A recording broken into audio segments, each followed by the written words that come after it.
Hey there everybody and welcome here to the Call of Duty Sub-Saharan African Call of Duty Mobile Championship. It's going to be a big day ahead of us as we get ready to start the fixtures, but I'm joined by the delightful gent himself, Mr. Daddy Cool. How you doing? I'm doing good on yourself, Holden. Excited as always as we are today in our winner bracket finals and our semi-finals for the loser bracket. We talked about how these brackets influence how people play. So I think our first games today, we're going to see some more comfortable play styles. People not giving it their all because I know they have like that cushion still.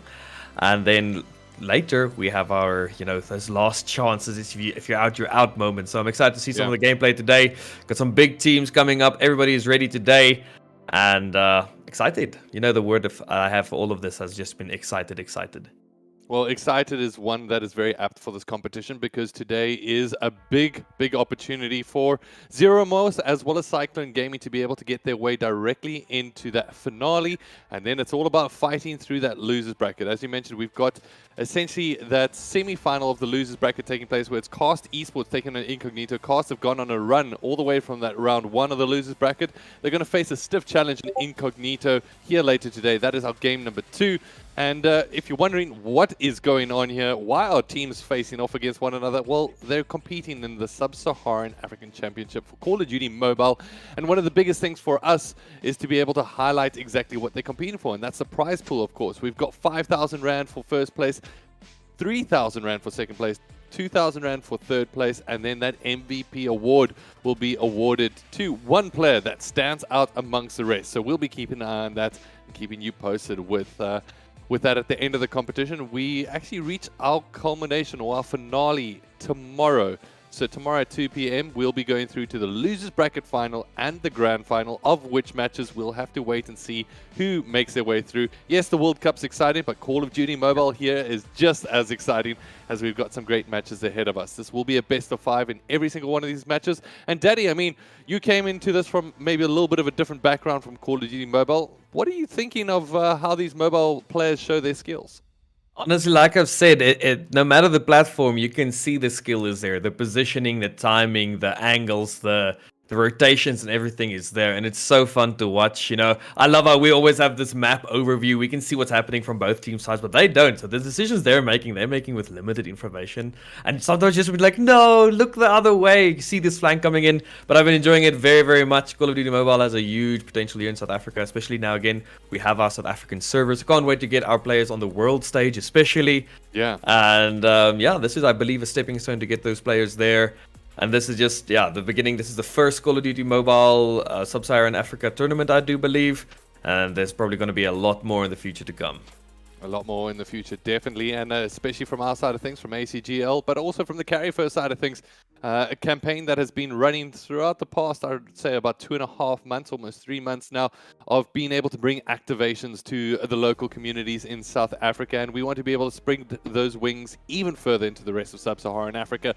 So make sure that you check both Carry First, ACGL, and of course, Call of Duty Mobile if you want to be able to join in some of these tournaments going forward. A big shout out to everybody that is joining us in chat live here today. Make sure that you hit that like button. Also hit that subscribe button. I think we're about maybe 100 or maybe 50 from getting 5,000 followers on that side of things. So we're actually 4 subscribers I just got from our director and that side of things. So that's fantastic. But going in today, all right, Zero Remorse and Cyclone came in. If we don't mind, we can bring up that bracket again just to go over and set the scenes here. So Zero Remorse from their side of things basically fought up against EG Destroyers in a very closely fought game, 3-2, then took on Rage Esports and completely decimated them 3-0. Now, in the other side of things, Cyclone Gaming have yet to drop a map throughout this entire series. Ooh. Huge plays from them, going in as the favorites. But, Daddy, I believe I was sitting with you when we were casting that Cyclone Gaming game, or that match rather, and it was so exciting.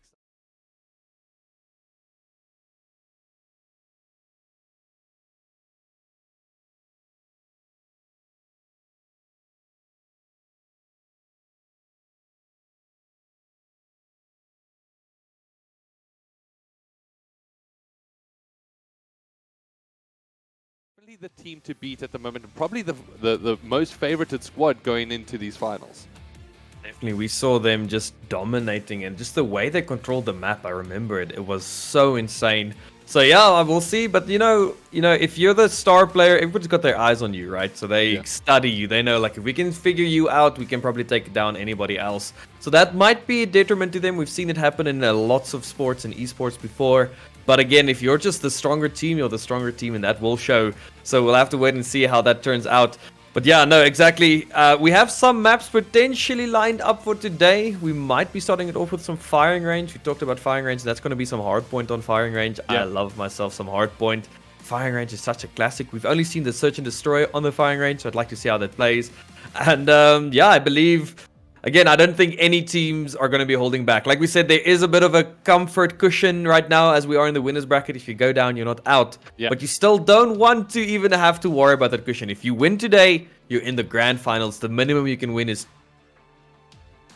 All right, I think we're going to lose Daddy Cool a little bit there. But as he mentioned, the minimum essentially that they're going to be able to get their hands on is $2,000 for these top two teams. That's Zero Morse as well as Cyclone Gaming. And they got to love that. Having some money guaranteed in the back pocket is always a win. But going now into this next stage of the competition, everybody wants to walk home with the big bucks, right? So today's got to be a big one for both of these teams.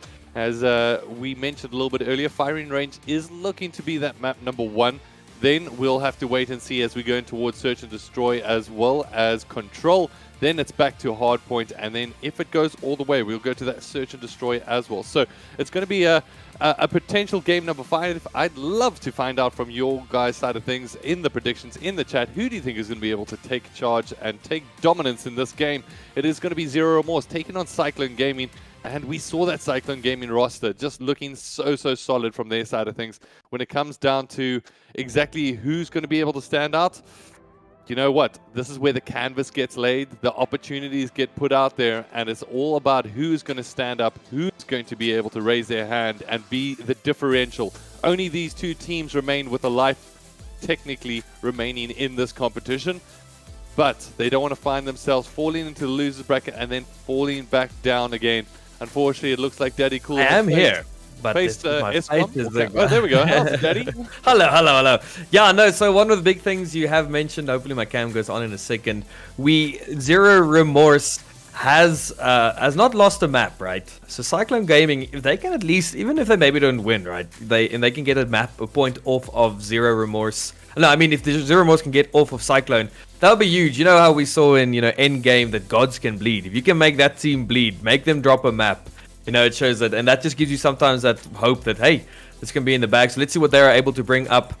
And yeah, look at all these teams have been playing throughout this tournament, all of them bringing their all. We see a few of them already been eliminated, and we are down to just 4 teams now, if I'm correct. Yeah, we're down to the only 4 teams, Zero More, Cyclone Gaming, Cast Esports, as well as Incognito. Cast Esports coming in as, some would argue, as the favorites, just being the number 1 seed. But if there's anything from this side of things, from the rest of Sub-Saharan Africa, they've raised their hands and said, you know what?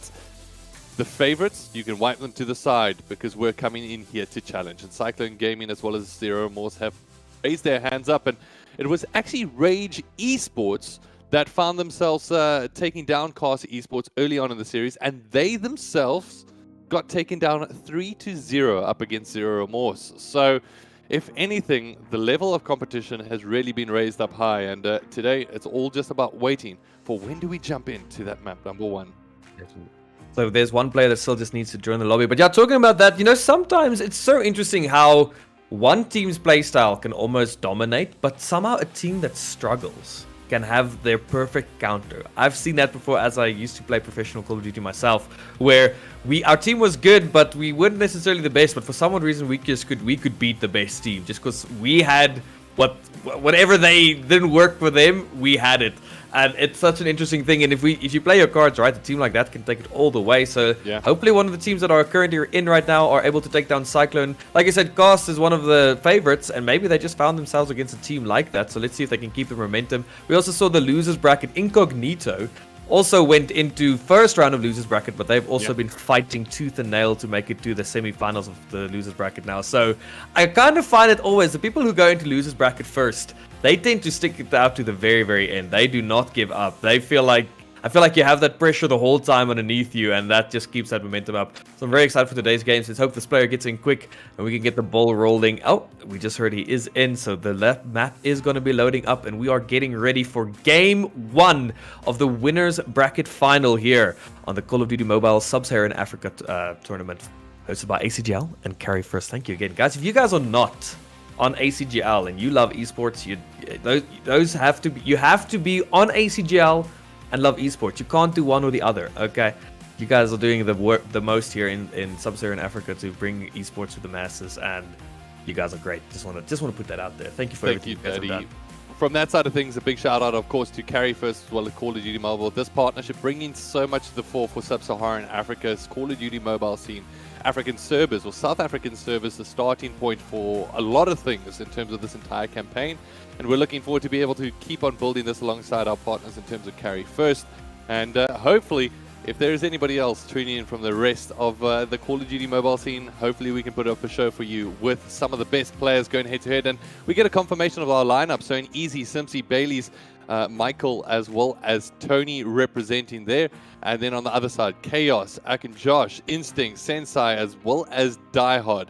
So representing the Special Forces is going to be the crew from, I believe that is Cyclone Gaming, whereas Zero Remorse will be in red and representing their side of things. So without further delay, I believe we're just about ready to jump on in. We're waiting for one more player to ready up. One player that doesn't want to die too easy, none other than Die Hard. I'll keep it calm. I'll keep it calm. I know we get punny every once in a while, Daddy, but let's see how things go today. Hopefully the action is enough for us to stay away from Daddy jokes. Which I don't think is possible. I don't think it's possible. No, it's impossible. If the opportunity presents itself, you gotta take it. I'm sorry. It is the land of the law of the land, one way or the other. I don't know what I'm saying. But yeah, action is what I'm excited for today. I hope to see some... I really want to see... I want to see those start games. I want to see those 5 rounds. I want to see the S&D go overtime. We had that... I believe we had that last week in our second last match. Yeah. That was so much fun to watch. I was on the edge of my seat every second of the way. And I feel the closer you get to the finals, the more of that we're going to see. So, very excited. And this is... And we're in, baby. Getting in. Yes. Firing range it is. What a good map. What a classic map. All right, and there we go. We've got our logos to be able to bring up the Cyclone in blue and, of course, Zero Remorse in that gold. So, as we jump on in, it is all about Hardpoint. Each second that you're on the hill uncontested, you'll earn a point for your team. Target is 250 points on the board. And tell us, Daddy, why is the beginning parts of this game so crucial? I think, well, for me, it's the thing about, like, you want to get those points in the bag as early as possible. You know, it's all about that cushion. Like we say here with the semifinals, being in the winner's bracket, you have that cushion. So the earlier you get yourself a cushion, it allows you to play around more, make a few mistakes, and also it applies pressure to the enemy team. They know that they have to, make almost these rush decisions, which could lead them to making a lot of mistakes. And we see here the site is being held quite well right now by Zero Remorse. They are 20 points up. And yeah, it's all about that, creating safety nets for yourself the whole time, and just also putting your enemy under pressure. Yeah, putting your enemy under pressure is absolutely key. But now, going into this next point, we've got P2 rotations. And as we can see, Cyclone Gaming has made their way all the way towards a point 2 already inside of Shack. And now it's all just about holding it. There is a player trying to flank, and that's Chaos that has a pivotal role to play here, coming up through crashed vehicle. And it does look like he'll be able to get a trade out there. But Cyclone, it does seem that they've got to manage split spawns at this point in time, which is so tricky. Players coming in from both directions, coming in from Zero Remorse. Cyclone Gaming, however, doing well to hold in so far. Definitely, they are definitely bringing it back right now. They have taken the lead in points here. That early rotation, we saw that the point 1 was empty for like about 10 seconds because they realized, I think this point is one of the points that can net you a lot. It's easy to hold, difficult to take back. And if you're on it, you get a lot of points for yourself, as you can see now. But now, Zero Remorse are able to take it back. This is a neck-to-neck at the moment. Don't want to jinx it, though. We've seen a lot of these close starts, and then 1 point just takes it away for one team. They just find their momentum. Sometimes in Call of Duty, you just need to find your rhythm, find that momentum, and then you can run away with the game. But it's still neck and neck. Barely a 10-point, no, like a single-digit point difference so far, as you see these fights going over all across the map right now. Yeah, now it's with 10 seconds left on the hill. We start to focus on P3, and this time Zero Remorse are there with the early rotations in towards firing range. And at the moment, they're going to try their best to be able to hold down on this prefab in the middle of the map. It's so pivotal in terms of a point of control, as just being able to rack up those points at the moment is going to be Bailey's that works in and picks it up. I think that was a double, almost a triple picking up from their side of things. Die Hard now just sitting and holding this space with that CBR. It's going to be this relentless push coming in from Cyclone Gaming as Zero Morse try to earn some points back on the board. But just having a little bit of a look at the eliminations across the board, some work being put in here. I believe that's from Sensei with 11 eliminations, and he's got the Annihilator out already. And let's see what they're going to be able to do.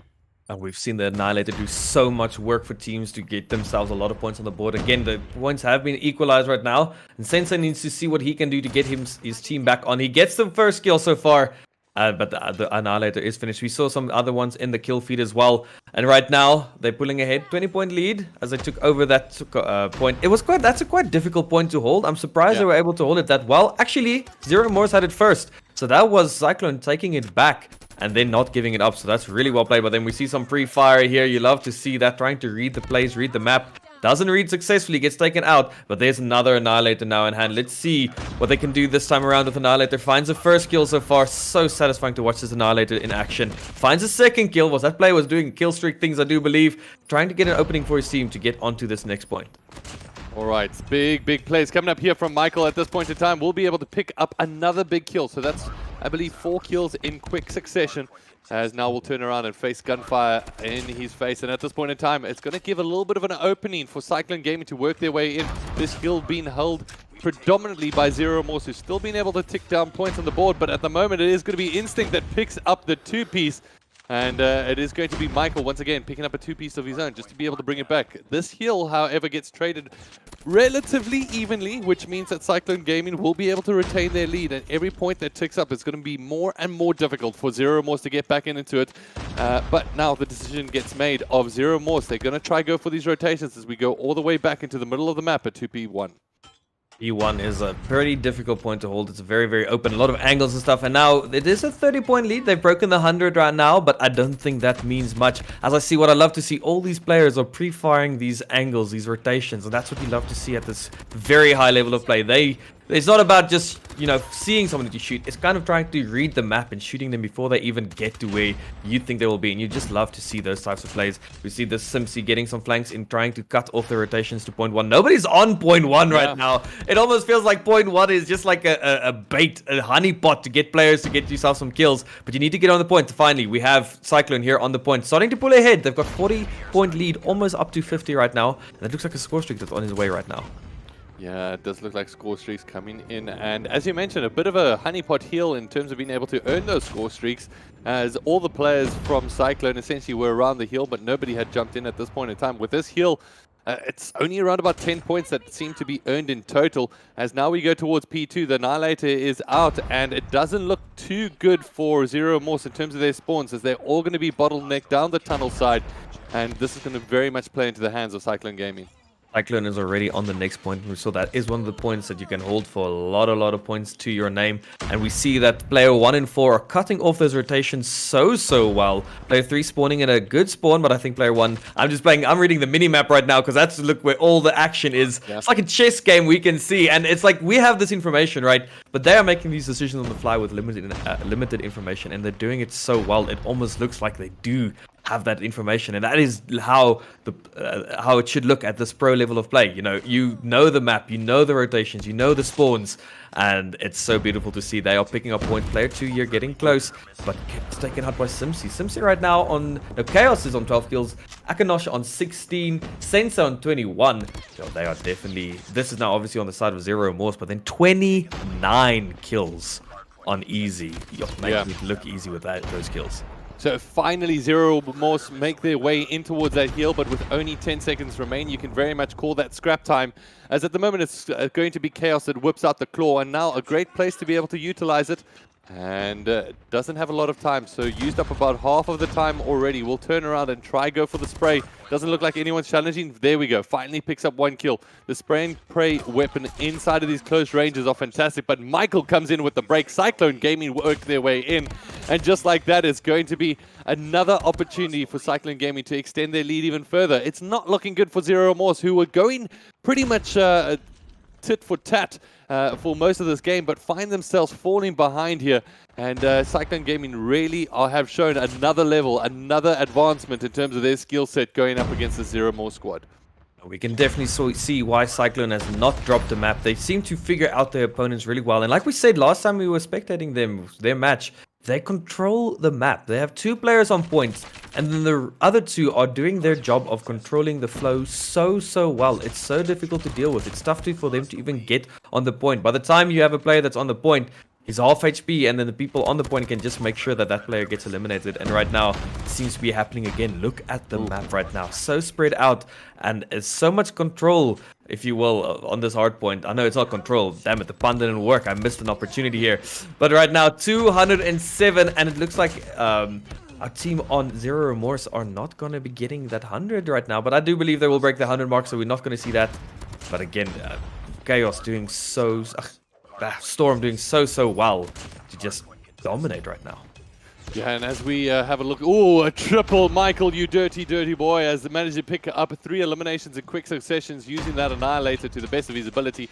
Obviously the one-shot weapon itself, but at the moment Easy has been standing out. Michael still trying to trail him from only 4 kills behind at this point in time. It's a race to see who can be the MVP of this map, as Tony now whips out an Annihilator of his own. Not going to be able to find a second Willy, as at this point it's just pretty much all raining in favor of Cyclone. The Storm is just too much for Zero Remorse, who look like they might find themselves joining the 100-point club if they manage to allow every second to tick in favor of the Cyclone team, which I think it will do. There we go, 250 with the very last second of the clock. Easy picks up another 2-piece, and gotta say, they made it look exactly that, easy for the Cyclone Gaming squad. Now that was a show of strength there from Cyclone, showing their dominance. Like we said at the start, it was such a barely a 10-point lead up till the 60-point mark, and then Cyclone just started running away with it. So well played, controlling the map, controlling the flow, controlling the rotations. And this is why they have not dropped the map yet. But this is only game 1. We've talked about the playstyle differences between the different game modes. We have Hardpoint now, respawn game mode. You can respawn as much as you want. Now we're on Search and Destroy. Have 1 life, 1 shot, and then after that we have the control, which is kind of that hybrid one. So let's see how these teams are able to handle the situation, because right now Cyclone is just dominating indeed. And gotta say, on the other side of things, when it came down to Zero Remorse, Die Hard looked like it was the opposite. It was a little bit die too easy. 10 eliminations with 30-something deaths. It's not good enough, unfortunately, at this level of game. Hopefully we can see him step it up on that side of things and really live up to his namesake, right? So going into this map number 2, as you mentioned, we're slowing things down. We're going to Search and Destroy. Yeah. Now, different game altogether when it comes down to Search, and this is where it might play a little bit more into the hands of Zero Remorse. We've seen them play Search previously, and what a standout team that they can be. Now going up against Cyclone Gaming, there have been a couple of chinks in their mail at times, right? So they find themselves going into those overtimes in Search and Destroy. So who knows? This might be the map that Zero Remorse pull it back and get that 1-to-1 that the neutral supporter definitely wants to see. Definitely, yeah, we're all neutral here, definitely. But yeah, no, so I'm excited to see. Hopefully we have Zero Remorse showing a bit of Zero Remorse, if you will. Yeah. Just bringing everything they've got here. But what I must say, Cyclone just seem to really be able to adapt really well. They're like an unstoppable force, like a Cyclone is. They really chose their team name really well. Just, it's so beautiful to see the way. Like, we got these, you can watch their action, the shooting and stuff, but my eyes are on the mini-map the whole time, because the mini-map tells such a beautiful story about what's happening, the way they're controlling everything, and just their performance on their positioning and flanks and counter flanks are on point, and that is, I think, what's giving them this head up right now. So if you want to be able to take them on again without the respawn modes, you know, there's only one place you can come from. You can't necessarily control the map in this way because you each have your dedicated spawns and defense and stuff. So maybe that's where we can see them bleed. But Zero Remorse have a lot of work in front of them if they want that to happen, as we still have to see Cyclone Gaming to lose a map in this tournament so far. So one of the things that actually reminds me of, since you're bringing up the mini-map, and maybe this is top tips and tricks time for players that are essentially usually defending a space or defending a zone, even in search and destroy, is that when it comes down to your mini-map, just a snapshot gives you a very good indication of a team's coordination, right? Yeah. What I mean by that is that if you'll notice, especially lines of sight, if you see on a mini-map, sometimes it's triangles, just depending on the game, or it has a pointer in terms of those spaces. You never want to have lines of sight that are basically a whole bunch of players facing towards one direction. It means that you're not making the most of your vision opportunities, but also your comms opportunities. So notice when you're playing search and destroy, especially if you're defending a bomb site, you don't want to have any players that are seeing the same part of the map as somebody else. You want that to be relied on in terms of communication as much as possible. So top tips and tricks maybe for some of you that are getting into the Call of Duty mobile side of things and you want to get into the team games. If you ever find yourself in a situation where somebody's watching the bomb, make sure that you're keeping your eyes on another position altogether so you can communicate that. Traditionally, also, you're going to want to have those players relatively close to one another to trade, but therein lies a psychological battle that comes with Call of Duty Mobile.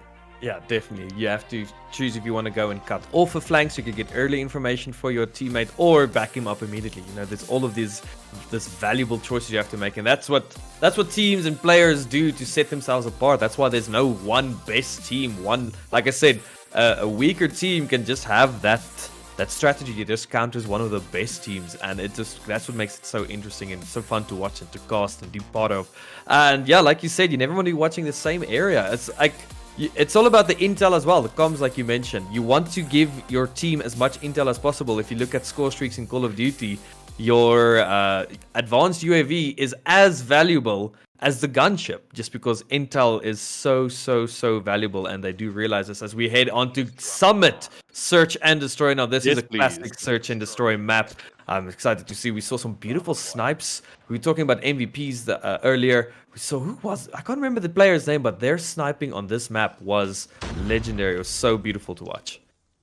All right, so it does look like we've got some chaos in mid-map at the moment, as it's going to be the CBR that gets whipped out, and it does look like we've got a push coming in here from Cyclone Gaming, being held back pretty well. And Instinct versus Michael is going to be a very, very interesting fight throughout this series. Both of these players known for their sniper rifle gameplay.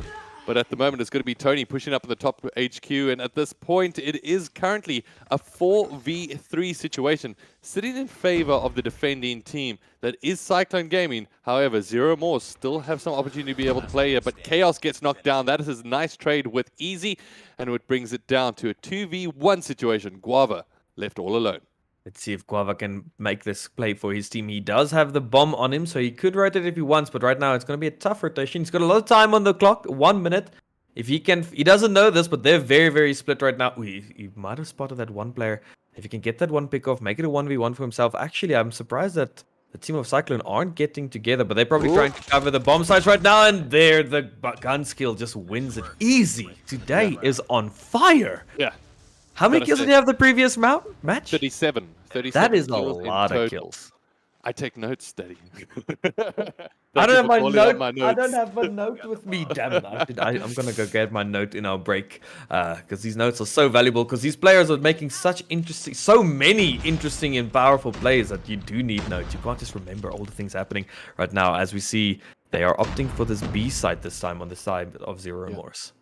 All right, so now Zero Remorse on the attack. Traditionally, Search and Destroy is known for being a defending, more advantageous for defending teams. So seeing a round in favor of Cycling Gaming is big. However, Died Hard, maybe he was listening to me on that side of things, wants to prove a point. 3-1, Simpsy is all alone, sees the CBR, Guava gives the call out of position, and now that they know where he is, it's all about how are they going to choose to hunt him down, keeping him distracted, pre-firing the corners. Guava comes up with elimination, and there we go. Zero Remorse get themselves with a round on the board. That's huge. That's 1-1, and they are the attacking side. Like you mentioned, it's more difficult to attack usually. I did hear that correctly. I feel like I heard that you said defending is a more difficult side.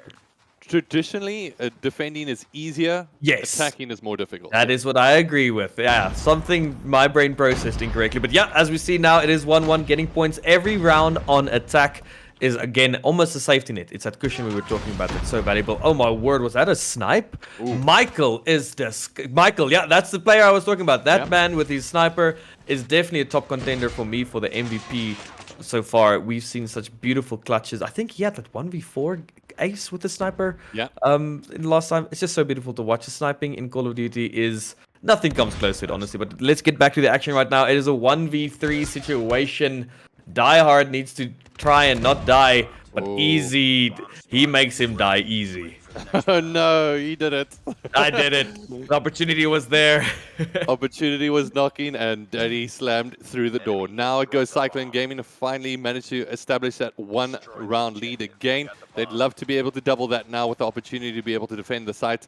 Now it's all about Zero Morse. How are they going to be able to do this on attack? You can see some pre-destined grenades that they throw over the top. Not going to be able to find a connection just yet as they funnel themselves down what is a little bit of a bottleneck going down that right-hand side of the map towards that A side, but Guava opens up with elimination. That's huge, just to be able to spread the gap a little bit, maybe a little bit of an overextension coming in here from Cyclone.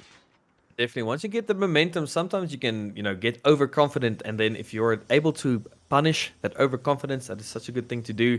And now both these teams are seeming to take back that pace just a little bit. Slow down. Look at this beautiful flank by Josh.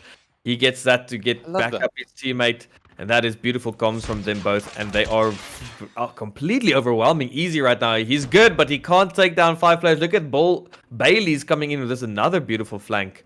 No, actually, Bailey's... He's got the bomb planter. Oh, no, he didn't see him. He didn't see him. He didn't spot the bomb planter. But this is a 1v5. He's going to have to play his heart out right now. And yeah, spots play around the corner. And getting the bomb planter could have bought him a little bit more time. There was... an opportunity there, but unfortunately, just this is where that it's feeling a little bit more pressured in terms of these situations. If this was a public lobby or maybe even a scrim, you would have easily spotted that out.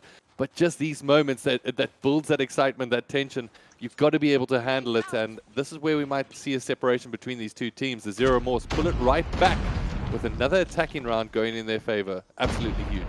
Definitely, we're down to 2-2 now. Again, no Castle Curse. I'm not going to say anything about that score, okay?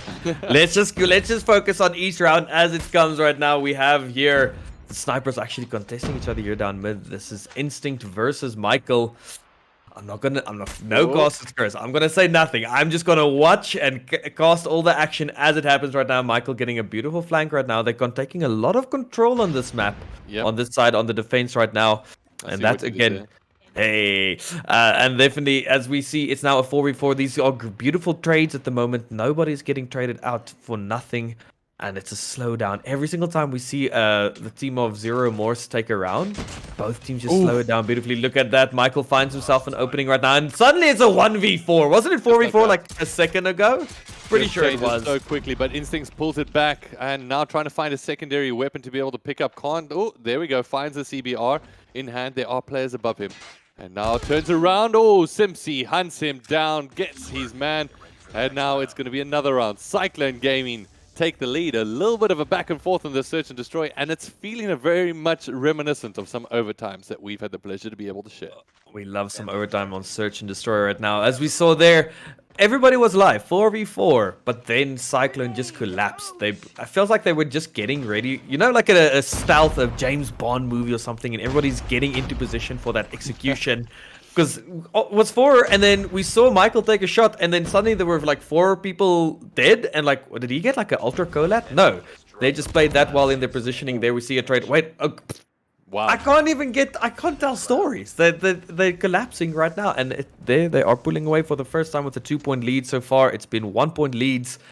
And this is so beautiful to watch. There's so much backstory and lore, I feel, in these matches. I hope I'm entertaining all of you with this bit of insights as we get ready now as the teams have switched between attack and defense. Yeah, we have that switch officially taking place at the moment, as now it's going to be Cyclone Gaming on the attack. Let's see how they're going to be able to work this. I like this positional play here from Simpsy. Getting the higher ground inside of this control environment is so tricky. And can he even make that jump across to top satellite should he decide to be able to pull that one off? However, Josh now coming in through with a massive flank, and this is a big opportunity for him to be able to pick up. However, it does look like his position was communicated across, and Josh has been spotted out by Simpsy across the map. Ooh, that fall down, brave, but falls into what some might call some nice soft snow. I'm pretty surprised he survived that. That snow was extra thick at least, but right now we are 5-4, but I'm, again, not going to point out how it's a slow round. Let's cast the action as that. But Instinct right now, try and get an angle with the sniper. Simpsy, this is a beautiful position to cut off anybody trying to get on A. So they know they can focus on B, but they are down now. Like we said, the attack side is the more tricky side traditionally. 2v4, but it's Simpsy. Oh, there we go. It's Simpsy that's left all alone here at the moment. Spots out the play on the bridge. Turns around, picks up the kill. Now, where is he going to go from here? Just holding down the position. It is a 1v3. You see the players rotating across. Not too sure if they know where the bomb is at this point in time. It's going to be Chaos doubling back as they hold the doorway. Do they spot him out? Oh, this is not a great place to be if you are Simpsy at this point in time. Only 20 seconds left on the clock. He's going to need to try and make something happen and needs to do so quite quickly. Turns around, will get shots fired, has a grenade in hand. Oh, Simpsy dancing, dipping, diving, picks up one potential. No, actually falls down. And just like that, it is going to be the squad of Zero Morse that get themselves their first round of defending on their side of things. So, oof. That was... Simpsy got himself in a really good position. He held A all by himself, basically. So his team losing B there let him down because he had to then face off. So right now, I feel like the way that... Yeah, well, I think Michael just managed to come up with a kill down range. Those grenades proving so pivotal just to be able to give you a little bit of a numerical advantage, especially on attack, opening up just a little bit more room in the defensive line. And at the moment, it's going to be Bailey's doing a little bit of what some might deem a little bit of an overextend here. As with 1 minute, 28 seconds left on the clock, Zero Morse need to get out of the gates. And we have to see, is it going to be the squad from Cyclone Gaming that gets this bomb planted? It is a 4v3 now, a 3v3. The trades are looking really, really good. Another trade goes out. 2v3 now, as we see that Cyclone is taking the lead for this round. No, it's 2-2. These are beautiful trades coming out. The bomb is going down. We know that the value of the bomb plant is so much, as it does give them an objective to defend. And now it basically kind of switches the roles, right? You're no longer the attacker. You become the defender by planting, but it doesn't matter. Now it is a 1v2 situation. Instinct. Let's see what he can do for his team.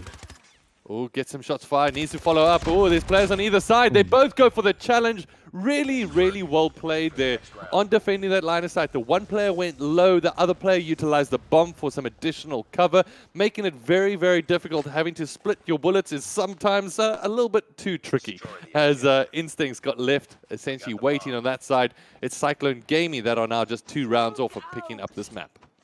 That's so interesting. There are no specialists in Search and Destroy, correct?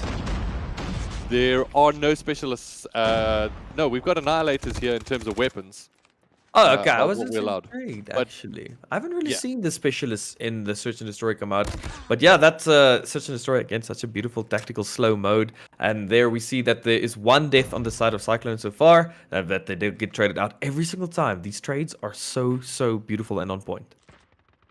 Absolutely, and we can see how this match essentially is on a knife edge at this point in time. Michael being able to pick up the big snipe as he brings us down to a 3v3 situation. Actually make that 3v2 as Diehard and Ak and Josh pick up one of their own. So Michael left all alone in a 1v3. We've seen it previously, and I am feeling a little bit more excited just knowing that we've got Michael on our screen in a clutch potential situation. But let's not give him too much of a commentator's curse as he jumps on down, faces up against Diehard, and finds himself falling into a position between both of their gunfire. There we go. Now it's 5-4 once again. First to 7 wins. So these scores are close, and I love to see it. This is what we love to watch. You know, no team just pulling ahead. Each team taking 1 round. These beautiful trades. Every time one player kills, another one trades them out, or there's a kill other side of the map. It's so beautiful to watch. Michael here on the sniper. I like his sniper though. This is a beautiful skin. I just want to point that out. You've got mobile skins on point. And again, we see the slowdown of the pace. But never mind. Easy is hungry. They are sending straight past the objective right now on the side of... No, actually... Wait, are they... It almost looks like they spawn switch with how aggressive the Cyclone is pushing right now. They want the kills. They don't care about the objective right now. Easy opens up with a 2-piece on that side of things, but it's going to be Tony down the mountain flank as now it is a 3v2 situation. It's going to be Bailey's that needs to dive out of the situation as he was finding some gunfire, but quite far separated between him and his teammate Tony at this point in time. You can see that double back. in terms of the opportunity here. Will the bomb get planted? It does look like it's about to be. And there we go. Bomb is down. Now it's going to be up to Guava as well as Die Hard to put in the work rather, to try hunt down and get this defuse. Diehard is in a hopefully a good position to open up something for his team. He spots out one player. He gets the 1 kill. That's a 2v1 now. Now they just have to work up to get that trade. The player Bailey's is up here right now. He probably has an angle on the site, so he's going to spot them out. He sees the plant. He gets the first kill. That's probably one you want to be checking, and he gets the 2-piece. Bailey's. What a clutch play there. Gets the planter and then turns around, picks up the player in the doorway. And Cyclone Gaming, they thought they might find themselves in a drawn position yet again. But Bailey says, not today. And picks up that 2-piece. Huge. Bailey keeping that composure. It was absolutely beautiful right now. I think a bit of a misplay there by Zero Remorse. They could have, backed each other up. They had a lot of time to work with. The bomb was planted. I think they had like 20 seconds left. Sometimes you have to just communicate. Be like, okay, fake it out. Fake it. You maybe peek a pre-angle, something like that. Unfortunately, they weren't able to do it that time around. Oh, but look at how deep these players are in the spawns right now. Josh has gone for a full push at this point in time, and at the moment is going to be on the opposite side of things. I mean, he came from the defensive position and just ran through the team and said, you know what, your spawns are pretty cool. I like this part of the map. Picked up a couple of kills on that side, and now it's going to be Cyclone on the back foot. You know, sometimes you're on the defending team and you hear footsteps and like, I don't see my friend on the team up on the mini map. Oh, look at Michael getting that snipe! What a beautiful shot. You don't see your player on the mini map. You're like, what's happening here? Why? Oh, Michael getting 2 kills. Damn it! I want to tell a story, Michael. Stop being so good at the video game. 2v2 now. What a way to bring it back this round. Potentially, he goes on his own offense. Oh my goodness. So this could be a winning opportunity now as Chaos gets left alone in a 1v2 situation. Needs to try pick this one up. However, I think they're going to get the bomb planted or bomb defused. No, bomb planted down in time. There we go. Jumps up behind. Now, Chaos trying to rain down on his opposition. It's going to be a big pickup opportunity. Oh, there we go. Chaos picks up the clutch, and they are not relenting just yet. Zero Remorse coming right back into it. Lost that round, but it's not over yet. Oof, huge plays coming in there from Zero Remorse, being able to pick up another round here as we go to round 11. I believe that's actually round 12. As we're about to see who's going to be able to take this one on attack. Cyclone Gaming with Zero Remorse right there or right thereabouts. Cyclone Gaming need to win this round because if it goes to a tie, we're going to overtime, ladies and gentlemen. At this point, it is going to be Cyclone on their attack. Instinct, however, shuts down Michael. That's a huge opportunity for them.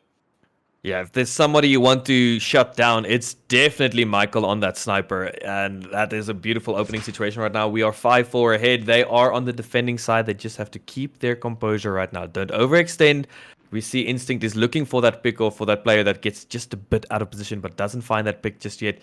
Look at this mini-map again. Look at that kill there by Simpsy with that gun in hand. The Krieg is so... It's definitely his gun. We've seen him perform so well during the tournament with this gun, and now he equalizes it 4-4 for his team. And at the moment, you can see there's a little bit of a push coming in here. They're both expecting one another, but it's Simpsy that comes out on top. Gets himself into a one-shot position, just takes a little bit of cover. Tony picks up another kill himself, now bringing this down to a 2v4. The numerical advantage was initially inside of Zero Remorse's favor. However, now on the back foot, it's Instinct with a clutch opportunity, but this time it would be the biggest clutch of the game. It is 1v4, and it's going to be a very difficult ride or road ahead. He definitely has a lot of work to do. He has a sniper. If it's a gun you can clutch with, it's a sniper usually, but we see here that... Cyclone is just not allowing it. The way they double peek, what a showing. Such a close match. 7-5. I hate it sometimes. You see a 2-0 lead, but that doesn't tell the story. 7-5. Rounds being traded off. Comebacks 1v, 2v4, 2v3. Well played to Cyclone and Zero Remorse again. But Cyclone do take another game as we are headed into control. And potentially a 3-0. Potentially a 3-0, but I don't think that score really favors. But at the moment, taking a look at eliminations, 13, 10, and 10 with Easy with 8. So Tony picking up that search and destroy MVP in the back pocket. Now on the opposite side of things, having a little bit of a look. I mean, 11 eliminations in favor of Josh, came up with some fantastic plays. But Cyclone Gaming remain consistent here and somehow pick up that second map. I actually thought that was going to be Zero or more this map, in all honesty. Let me get this little thing fixed. But yeah, one thing I want to say, we saw there that Bailey's only had 4 kills, but damn, he got those kills when they mattered, clutching that with 2 kills in that one round. You know, sometimes it's, you know, again, you might have gotten 2, but he got 2 when it mattered the most. And that gives his team the win there. That could have been, if he lost that round, it would have been a draw at this point. So, well played there. When it mattered, he came through, and that's what matters in the team. You know, we saw earlier Diehard having a bit of a slow start. In game 1, he showed himself definitely here in game 2, and now again, we're now on that hybrid game mode. Control coming up, and I believe the map is going to be Standoff. Oh, wow. I love... Oh, wait, admin's saying no. Ah, apparently Standoff is not the map yet. Oh, it's Raid. So we're moving to Raid. That's very, very exciting, knowing that we're going to go to map number 3, Control Raid. It is one of Daddy's favorite of all times. And I just want to say a big shout out to everybody joining us in chat here today. Make sure that you're hitting that like button. Make sure that you are also subscribing. We're so close to 5,000 subscribers if we haven't passed that mark already. If you're enjoying the action here, you have tuned into the right place. Get your friends, get your family. Make sure that they're watching this because they don't want to miss out on the narrative of the story of who is going to be essentially finding themselves in that prize pool zone. Right now, both of these teams have technically done that because they have made their way into a guaranteed top 3. Prize pool is a total of 11,000 Rand, 5,000 Rand for first, second place getting 3,000 Rand, 2,000 Rand for third place, and the MVP. It's why we keep on mentioning it after every single one of these maps. Who is going to be the MVP gets told by essentially the story of today as well as tomorrow, the player that stands out throughout the competition. Let's see who's going to be able to take it. But Daddy, is there anybody in mind that you're kind of keeping an eye on so far? It's Michael. I mean, for me, I ever since I saw him snipe like 2 weeks ago, I was like, yo, this man, he's got the quick sticks. He got the flick of the wrist, as they say. The flick of the thumb on mobile. He's definitely got those skills. We've seen him clutch it beautifully. His snipes are on point. He gets beautiful openings for his team. So for me personally, it's currently Michael. But we've seen, I do believe there's one other sniper player. I might be a bit biased. Okay, I love sniping in Call of Duty. It's just such a satisfying role. Getting those quick scopes, getting those one shots on those angles that people don't like. They rush and then they just get shut down completely. So, bit of bias. But who are you? Who do you have your eye on there, Holden? I'm not too sure just yet. I mean, I like Instincts from his side of things, but on the opposite side of things, Easy put up such big numbers in game number 1.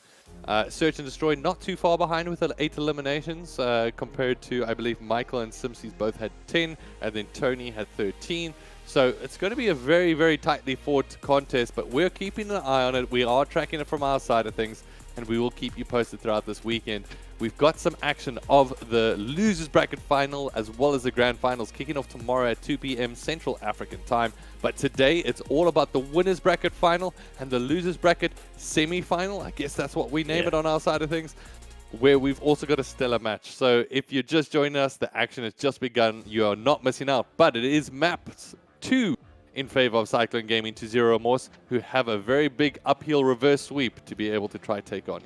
Definitely, and I mean, last time we saw Cyclone on Control, it was also on Raid, and they had a lot of control on that map. You know, again, excuse the pun, I'm not even trying to pun, but just the way they control the flow of things. Like we saw as well previous round on Search and Destroy. It looks like everybody's alive, but only reason that is because they're lining up their shots to get that like sneaky deaky, like everybody dead in 1 second. Nobody can even get a chance to retaliate, and that is the way they're playing as a team is beautiful right now. But again, we've seen, we say it's 2-0, but the matchup, especially in the Search and Destroy, was so close. 5-7, almost going overtime. The Zero Remorse right now potentially going to get knocked only to losers bracket, not going to be eliminated, but they're definitely feeling some pressure. Again, you want that safety cushion. You want to be in the winners bracket finals because that just makes, you know, it kind of takes that stress. But like we said, some people just perform better under stress. So maybe they'll fine with going down to losers bracket and finding their competition there. But again, we've seen both Incognito and, wait, who's the other team? Cast. And that losers bracket just not giving an inch, just going all for all. Yeah, going all the way in terms of that losers bracket. The fight there is absolutely huge. And now it's all about this game, the winners bracket final, right? We're right there. And Cyclone Gaming, they just need to inch a little bit closer and keeping that trajectory of 3-0, 3-0, and who knows, this might be another 3-0 in their back pocket. On the other side of things, Zero Morse, if there was a time to be able to change things, turn them on their head, it is right here, right now. You're tuned into the right place. We are going to map number 3. It is going to be Control on Raid. And let's get it going. It is represented in blue, Cyclone Gaming, and in gold, Zero Remorse. I kind of like how that worked out perfectly, actually, eh? Like the logos are on point. It's like it's meant to be. And yeah, we have limited lives, 30 lives per team, 2 objectives, 3 ticks per objective, bonus time every time you do get a tick. So getting on that objective is valuable, but don't waste your life. Your life is still valuable right now. As we see the side of Zero Morse are full committing onto B. We've seen a lot of teams try and start off for B. It's a more difficult side. But look at how Cyclone is pushing past the side to once again cut down this rotation, slow down, giving them zero opportunity in their spawn already. Oh my word. It looks like we've got a reset on our hands at the moment as one of the teams or players disconnected within the first 30 seconds. So we'll be able to provide that reset from their side of things. A little bit of a taste of what's to come. Maybe? Who knows? We'll have to wait and see. We saw that overextend happening from the Cyclone Gaming team early on. Probably not too surprised, so catching us a little bit off guard there. But I want to find out from you guys in chat. Does Zero Morse have what it takes to be able to come back in this one? I mean, that is a question that is on a lot of our minds. Or is it going to be Cyclone essentially becoming even a stronger Storm? And you know what we say about Storms that keep on building? Have they even hit their plateau? Have they even stopped their momentum? Or are they going to keep on breaking their way through the competition? Definitely. It doesn't even seem like the competition has been able to find the eye of the storm. A bit of calm, honestly. It just feels like Cyclone just keeps on hitting, just keeps on coming. The way they found, I don't know if they saw it was going to be a reset, but they found that weak spot and they just pushed. All right, so it does look like there was a little bit of something interesting on that side of things. So a little bit of a lobby glitch in Call of Duty. Daddy, take us through it. What exactly happened there? So apparently, we've had this happen in a lot of games before.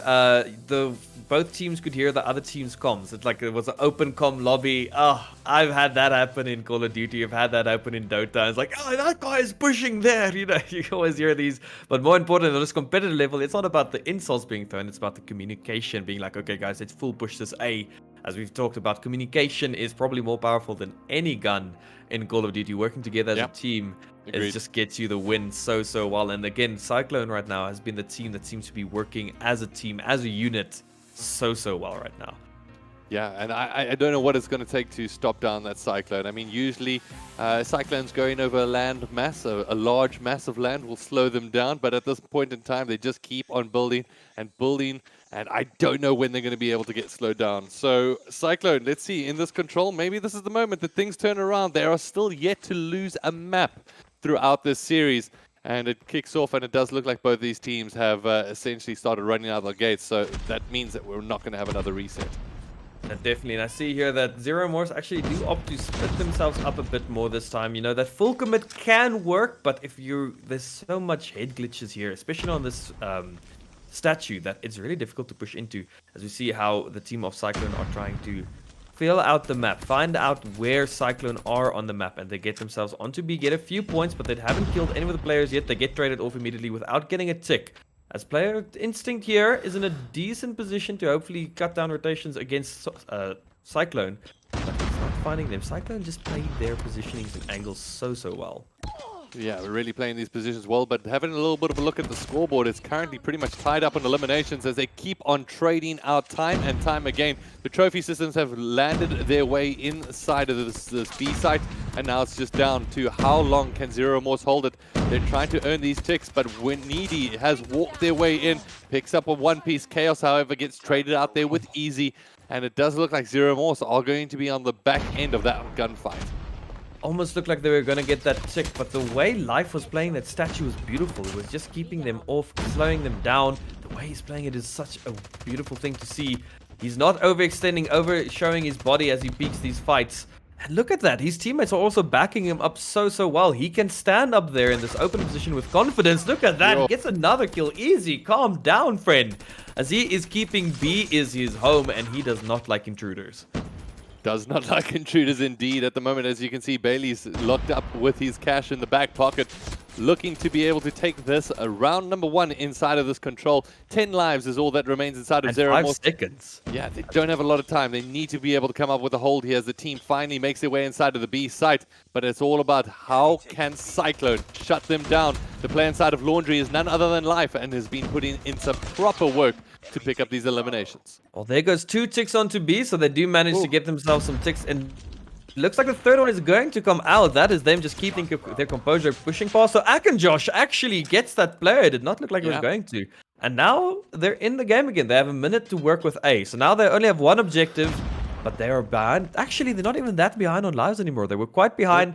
Now it's only 2 lives behind. But again, now there's only one objective to focus on. Usually you want to split your players a bit, get 1 or 2 ticks, make your life a bit easier. But no, they are not slowing down. Chaos gets another kill. He has... huge.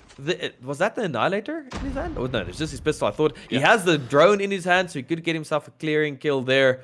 And look at that, 6-6 lives. They've equalized. 6-6 lives. It's huge. Akinjosh finds himself in a fantastic position just sitting outside the window at this point in time. Now it's basically search and destroy with 20 seconds left on the clock. It is a 4v4 situation. It's going to be Guav on the low side. They need to find themselves in the hill just to be able to pause out the clock.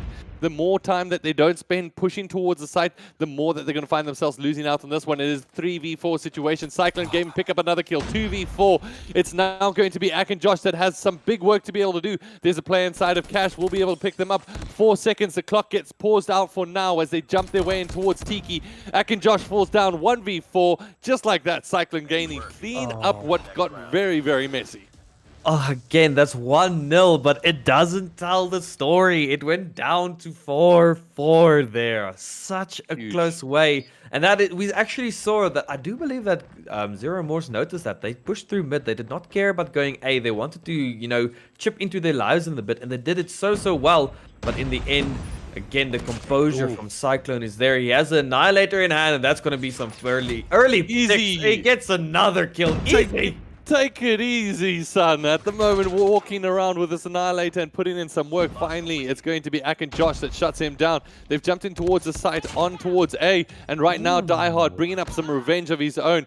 That gets traded out. When Needy has Annihilator as well in the back pocket. It looks like everyone's whipped out the revolvers. We're going to the Wild Wild West at this point in time, ladies and gentlemen, as it looks like the B site will get picked up here by Cyclone Gaming. Such an early pick, but this is the power of the Annihilator, these specialist abilities to hopefully get you that point. But now, again, there's only one objective, but Zero Remorse have something hard to deal with because they have, 2 minutes of defending they need to do. Yeah. And that's not going to be easy, especially when you're on the numerical disadvantage at this point in time. It's going to be Simpsy whipping out the claw and essentially clawing that through the spine of the squad as he managed to whip them down. Now sitting outside the head glitch, but will get whipped down from Guava. Some good shots being put in from their side of things.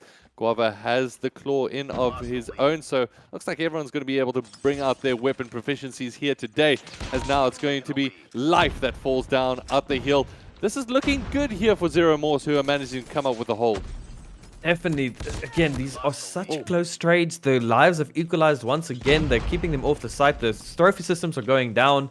And now they have to try. This is quite a difficult. Tiki is quite a difficult one to get onto. There's a lot of, Cash, I think. If you need to almost push through mid and take control of Cash if you want any chance to get onto that site.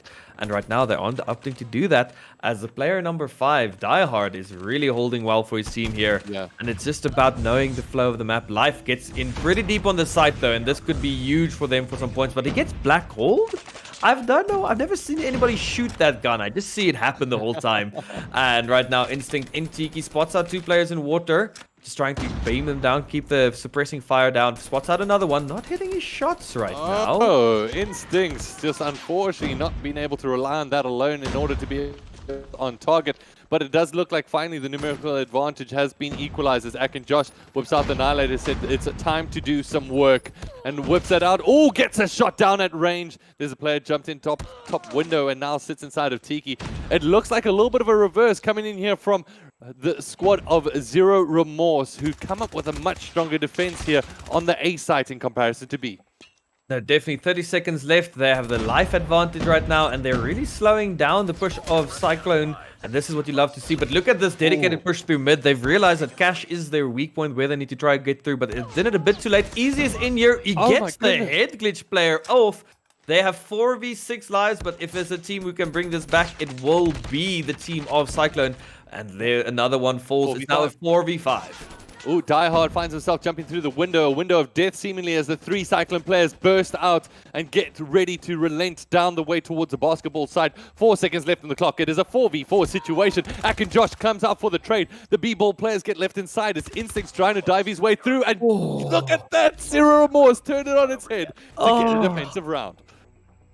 Yo, they really taking it to the very last second, to the very last player. This is what you love to see. We've seen from the beginning that first hardpoint match, yes, we saw that Cyclone pulled away a bit.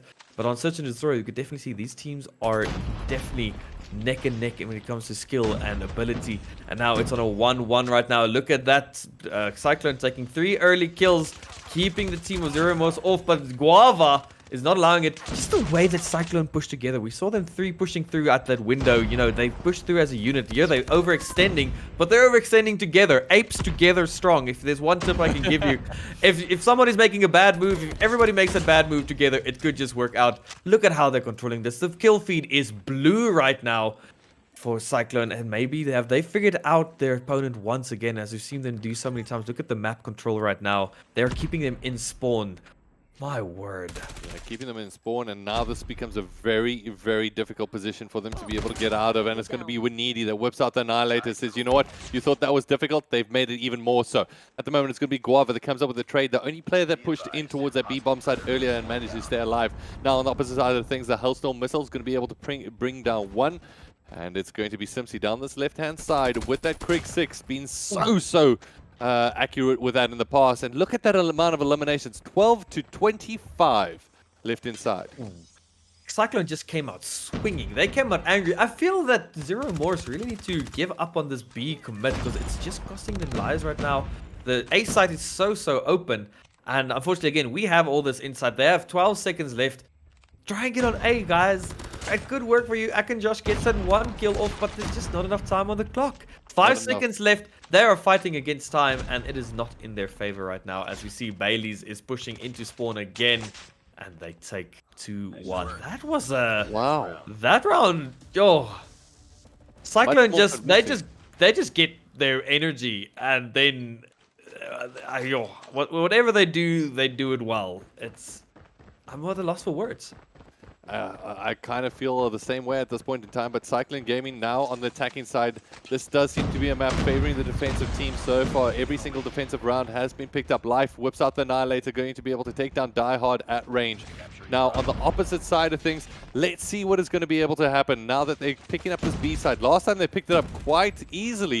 It does seem like it's going to be the case yet again, and that's going to put a lot of pressure on the shoulders of the Zero More squad, who look in to try get this one contested. They've sent 2 players down the left-hand side. It's going to be Guava as well as Josh hunting down Bailey's. They get their man, they get their target. Now Guava holding down the heel, but that gets traded out as Winidi picks up a nice 2-piece. Definitely. We see here Zero Remorse. I think their strategy is they would rather take control of the map early, maybe lose a point, but then control the flow later on. As well, once again, now there's 2 minutes to work with here for Cyclone.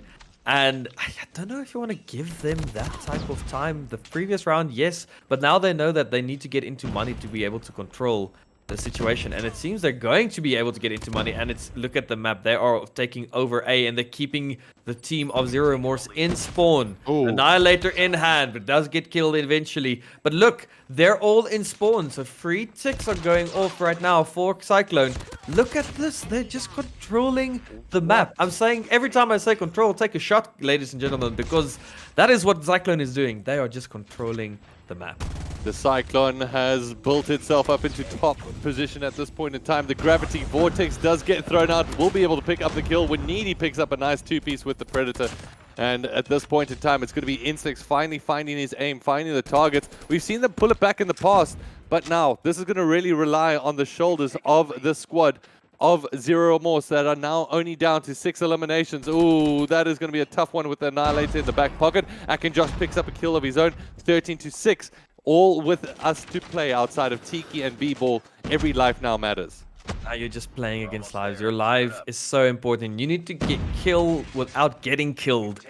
And that is a tough task again, especially against a team of this caliber. Cyclone just showing how they figure their opponents out. They are so adaptable right now. They are 12-4, 12-3, 11-3. Sounds like a countdown timer with how the kills are dropping.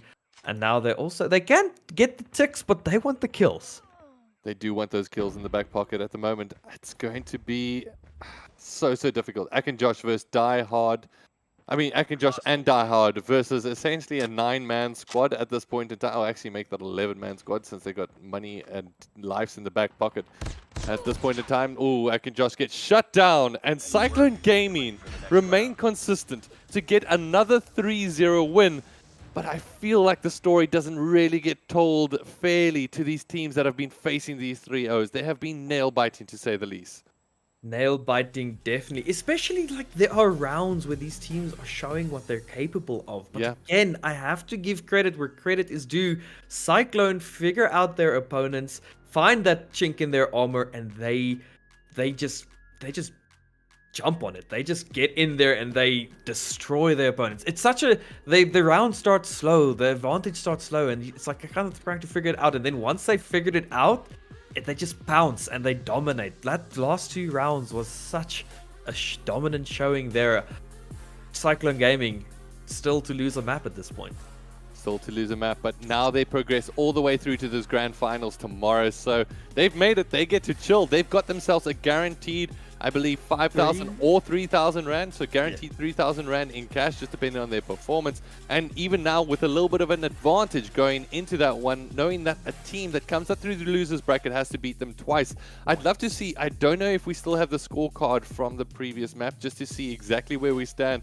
I believe when Needy was one of the standout players on that map, Easy wasn't too far behind. Life was also pretty close. But we can always watch it on the replay. But for right now, ladies and gentlemen, I think we're going to take a break before we go to our match where we've got our losers bracket semi-final. Before I get that correct, it's Cast Esports taking on Incognito. We'll be back just in a bit.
Hey there, everybody, and welcome here to the Call of Duty Mobile Sub-Saharan African Championship, brought to you by Carrier First, and obviously from us outside of things on ACGL. I'm joined by the delightful gentleman himself, Mr. Daddy Cool. How you doing? Just doing just as well. So exciting again. Excitement is the word of the tournament for me. It's so exciting having been watching that match. The performance from Cyclone was insane, but we have to get ready for our next two teams, our losers bracket semi-finals. Cast Esports versus Incognito. And this should be a good game. Both of these teams find themselves in the loser bracket round 3. Elimination is pending, and essentially it sucks so badly if you lose this game, because you're one match away from guaranteeing yourselves a prize pool. So if they win this one, they get themselves a guaranteed third place prize pool, which is absolutely massive. At least they get themselves 2,000 Rand in the back pocket. But just to give you an overview, 5,000 Rand first, second place 3,000 Rand, third place 2,000 Rand, and then of course you stand in line to be able to get that MVP award. We keep an eye on the game, specifically on the matches taking place from today till Sunday, and noting everybody's little move, because this is where the matches really do count. Cast Esports, having a look at their lineup, a lot of heroes from the South African scene: Blurry's, Shaz, Daddy Void, Spyra, Iris, Tiano, as well as Mies. And then on the opposite side of things, when it comes down to Incognito, a fantastic lineup inside of their own right. We've got Kim Sleep, Obito, Ovo, Slade, Beast, Polarity, as well as Virus. And a squad that definitely is going to be contending here for the top spot. They're coming here to play. Nobody's even giving me a smile. Maybe Clips on his side of things, not even just showing a little bit of, hey, you know what, I'm here to play, but very serious competition nonetheless. Yeah. A big shout out to the teams participating. A big shout out to every single one of you here joining us here today. Having a look at those two lineups, is there anybody that you want to keep an eye on here for today? Honestly, all of the players. So I know, like, this MVP thing, extra 1,000 Rand just for yourself, because that 3,000 Rand you have to split with your team. But if you get MVP, that's all yours. So I definitely feel that's going to affect how some of these players are. They're trying to go for these clutch plays, because we've definitely seen a few players go for those triples, these big plays. We've seen a few clutches here and there. So I can't say. I'm just gonna stop with the caster's curse. We've done it too many times. I'm just here to enjoy the action, to cast every moment here with all of you guys. And yeah, do you have an eye on somebody in particular? I saw Mies in the chat a little bit earlier, so I've got an eye on him just to be able to see if he pulls through for this game here today. But having a little bit of a look at the lineup, doesn't look like he'll be featuring, as we've got Spyro, Boogers, Iris with the photo that still creeps me out probably the most out of all of them. Iris with the goblin / Lionel Messi. Goblin Messi, maybe. Mies is actually right there, yes, very much so, and Daddy Void. So a couple of their players were missing previously from their lineup. And here today, when it comes down to this squad, I think it's a squad that stands true as a very, very competitive team in their own right. On the opposite side of things, we talked about Xerox previously, the copy and paste master. Can copy or clutch and repeat it himself. On the opposite side of things, it's Clip Slim, the one that we also need to be able to come out on. We have one more player that still needs to be able to join here from the side of Incognito to be able to show up here today. So a lineup that is going to be so exciting. I'm sorry to steal your keyword there. But again, it's I feel it's the word that just fits the most, because all the action, all the drama, I want to say upsets, but there wasn't an upset really there with the previous game. We saw Cyclone just dominating.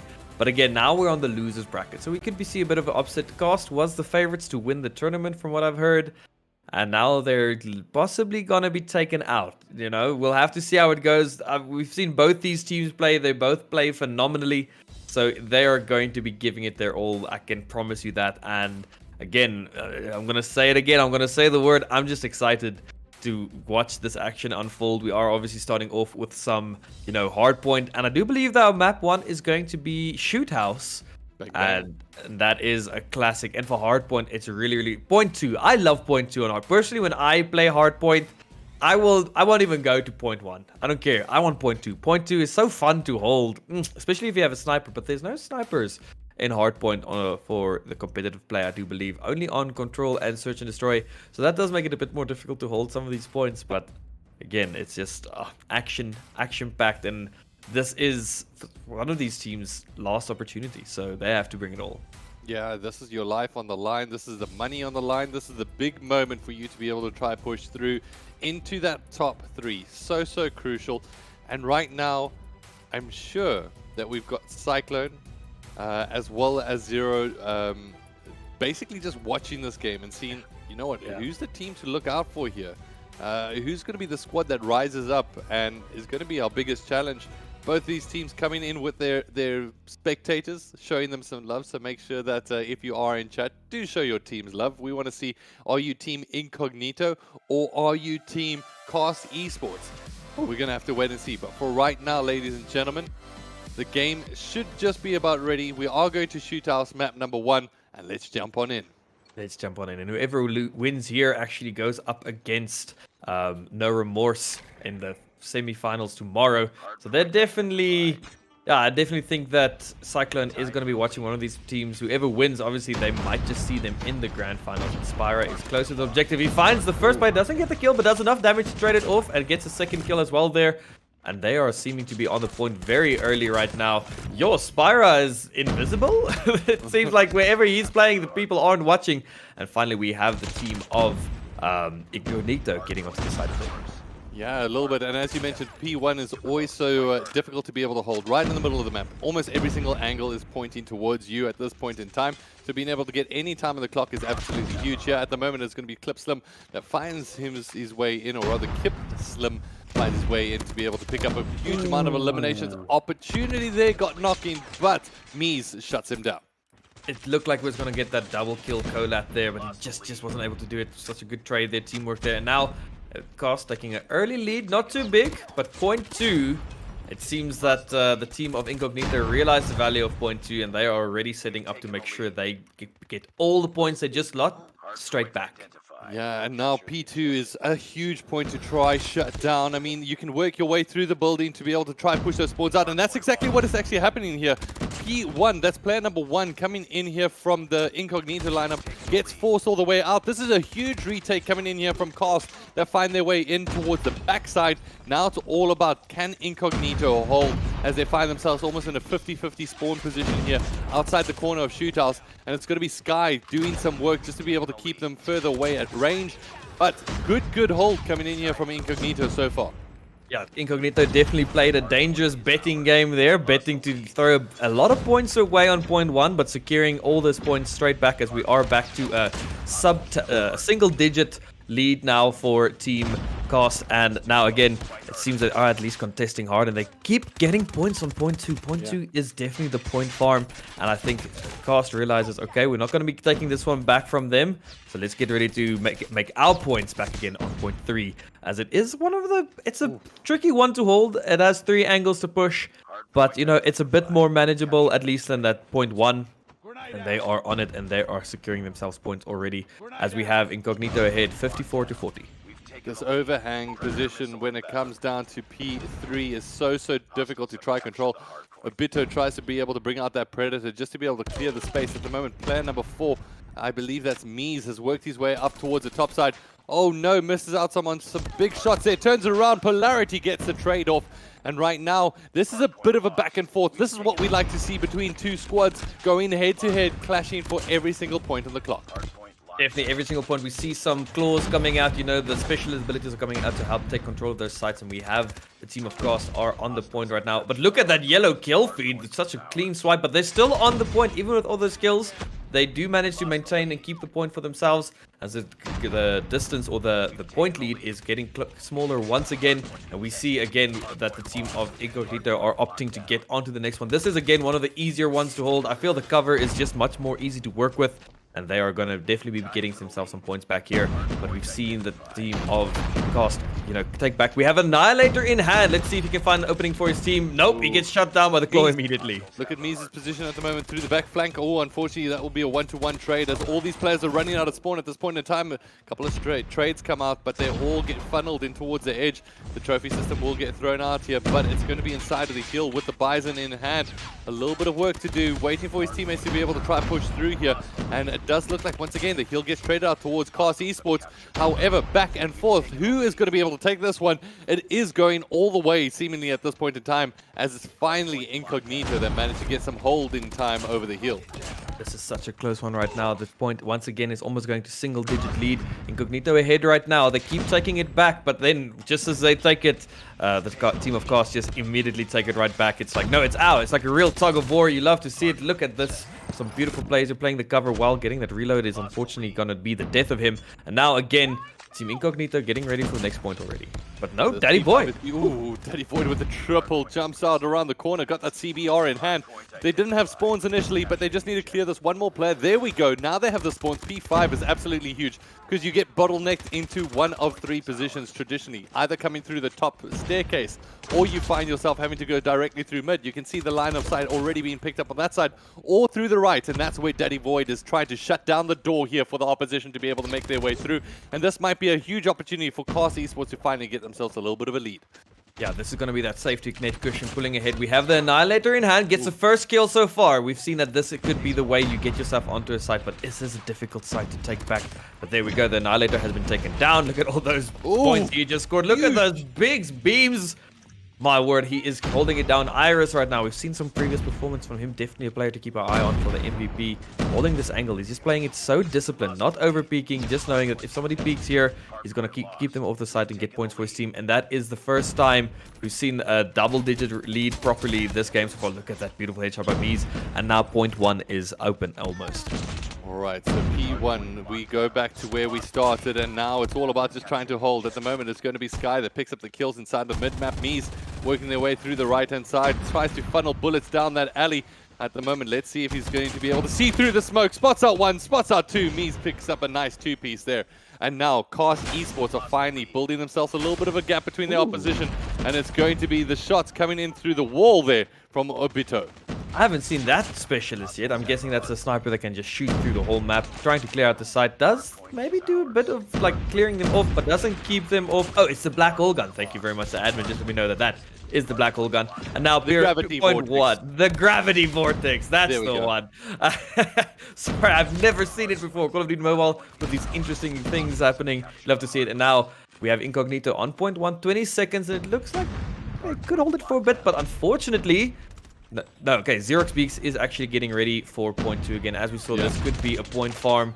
They're trying to keep them off and making sure that they get as much points as possible, because Incognito, do you realize now they have given up a 60-point league, 70-point lead to the team of Cast, so they really need to get a lot of points here on point 2.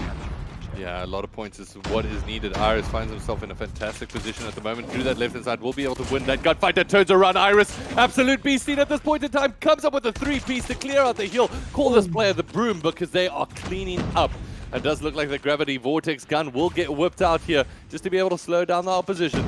But it's Cast Esports that jump on the back of Iris and say, carry us home, as they manage to pick up the points. Huge, huge plays. Iris just won the game there for his team, just clearing out that, getting that 3 points in that situation that is a lot of work done. And now they're pulling away almost 100 points ahead at this point. Cast showing why they have been the favorites apparently at the start, although we have seen Cyclone do a lot, but they clearly know what's up. They've been practicing, they've been warming up, and now we have Incognito back on the site. Looks like they're going to prevent themselves from getting under 100 clubbed. But now they have a mountain to climb if they want to bring back this match. Yeah, they do have a mountain to climb, but at the moment picking up some scrap time on the heel, and it's all about those rotations now. We go towards P3, the area where Mies is currently sitting on top side, as he will get challenged by 2. It's going to be the bullets flying their way through, almost pre-fired around the corner. I think that was the claw coming out a little bit earlier. It does look like Sky picks up on this top side cover, and now it's all about Boogers. Can he pick him one out? No, unfortunately not being able to find the mark just there, as now it is Incognito fighting their way back into this game. Incognito holding this point we talked is a very difficult point to hold, but there Spyra is finding a flank. The communication wasn't there for Incognito. He gets in the back clips, let's clear up at least just a bit, spots out a few of the players of Cast. They're keeping this point really, really well. It's a tough point to hold, and they are holding it really well, closing that gap down to 50. Closing the gap down indeed is the key point of the game here at this point. It's going to be Clipsum that comes up with the Annihilator, and that's a huge shutdown as Daddy Voids picks himself up too. Now it's going to be the heal that remains contested and empty without points. Who's going to be able to pick up the scrap time? It is going to be Incognito that jumps in. Full rotations. You can see at the bottom left-hand corner of your map where it is. Cast Esports waiting on P4. Yeah, B4 can be one of those money farms as well if you dominate it early, and it seems that is what they've opted to do now. They had that safety net. They knew they could throw away a bit of points to secure the next point early, and it might pay off for them here as we see this two players pushing in. Let's see if these trades work out. No, but the claw is in hand. The claw shuts them down, and now the team of Incognito has a lot of work to do if they want to get onto the site. Lead is breaking up big or getting bigger once again, and right now it seems like Incognito is in a bit of trouble. They're gonna have to do a lot of work here. They're all essentially funneling through this mid-map at the moment, and Mies is going to be the person that shuts down that passageway. Essentially, a couple of kills will get traded out here, so now here's an opportunity for them to be able to break their way into the hill, but it's going to rely on some individual performance to be able to do exactly that. They get it from their side, and they jump in with 23 seconds left on the clock. Now, it's going to be Cast Esports holding down P5. We saw them pick up a massive amount of points previously, and that was also thanks a lot to Iris just holding down that hill. With the SMG in hand. Now, how are they going to break this? Incognito have made that gap a little bit smaller, but they're going to need to come up with a big player as a unit.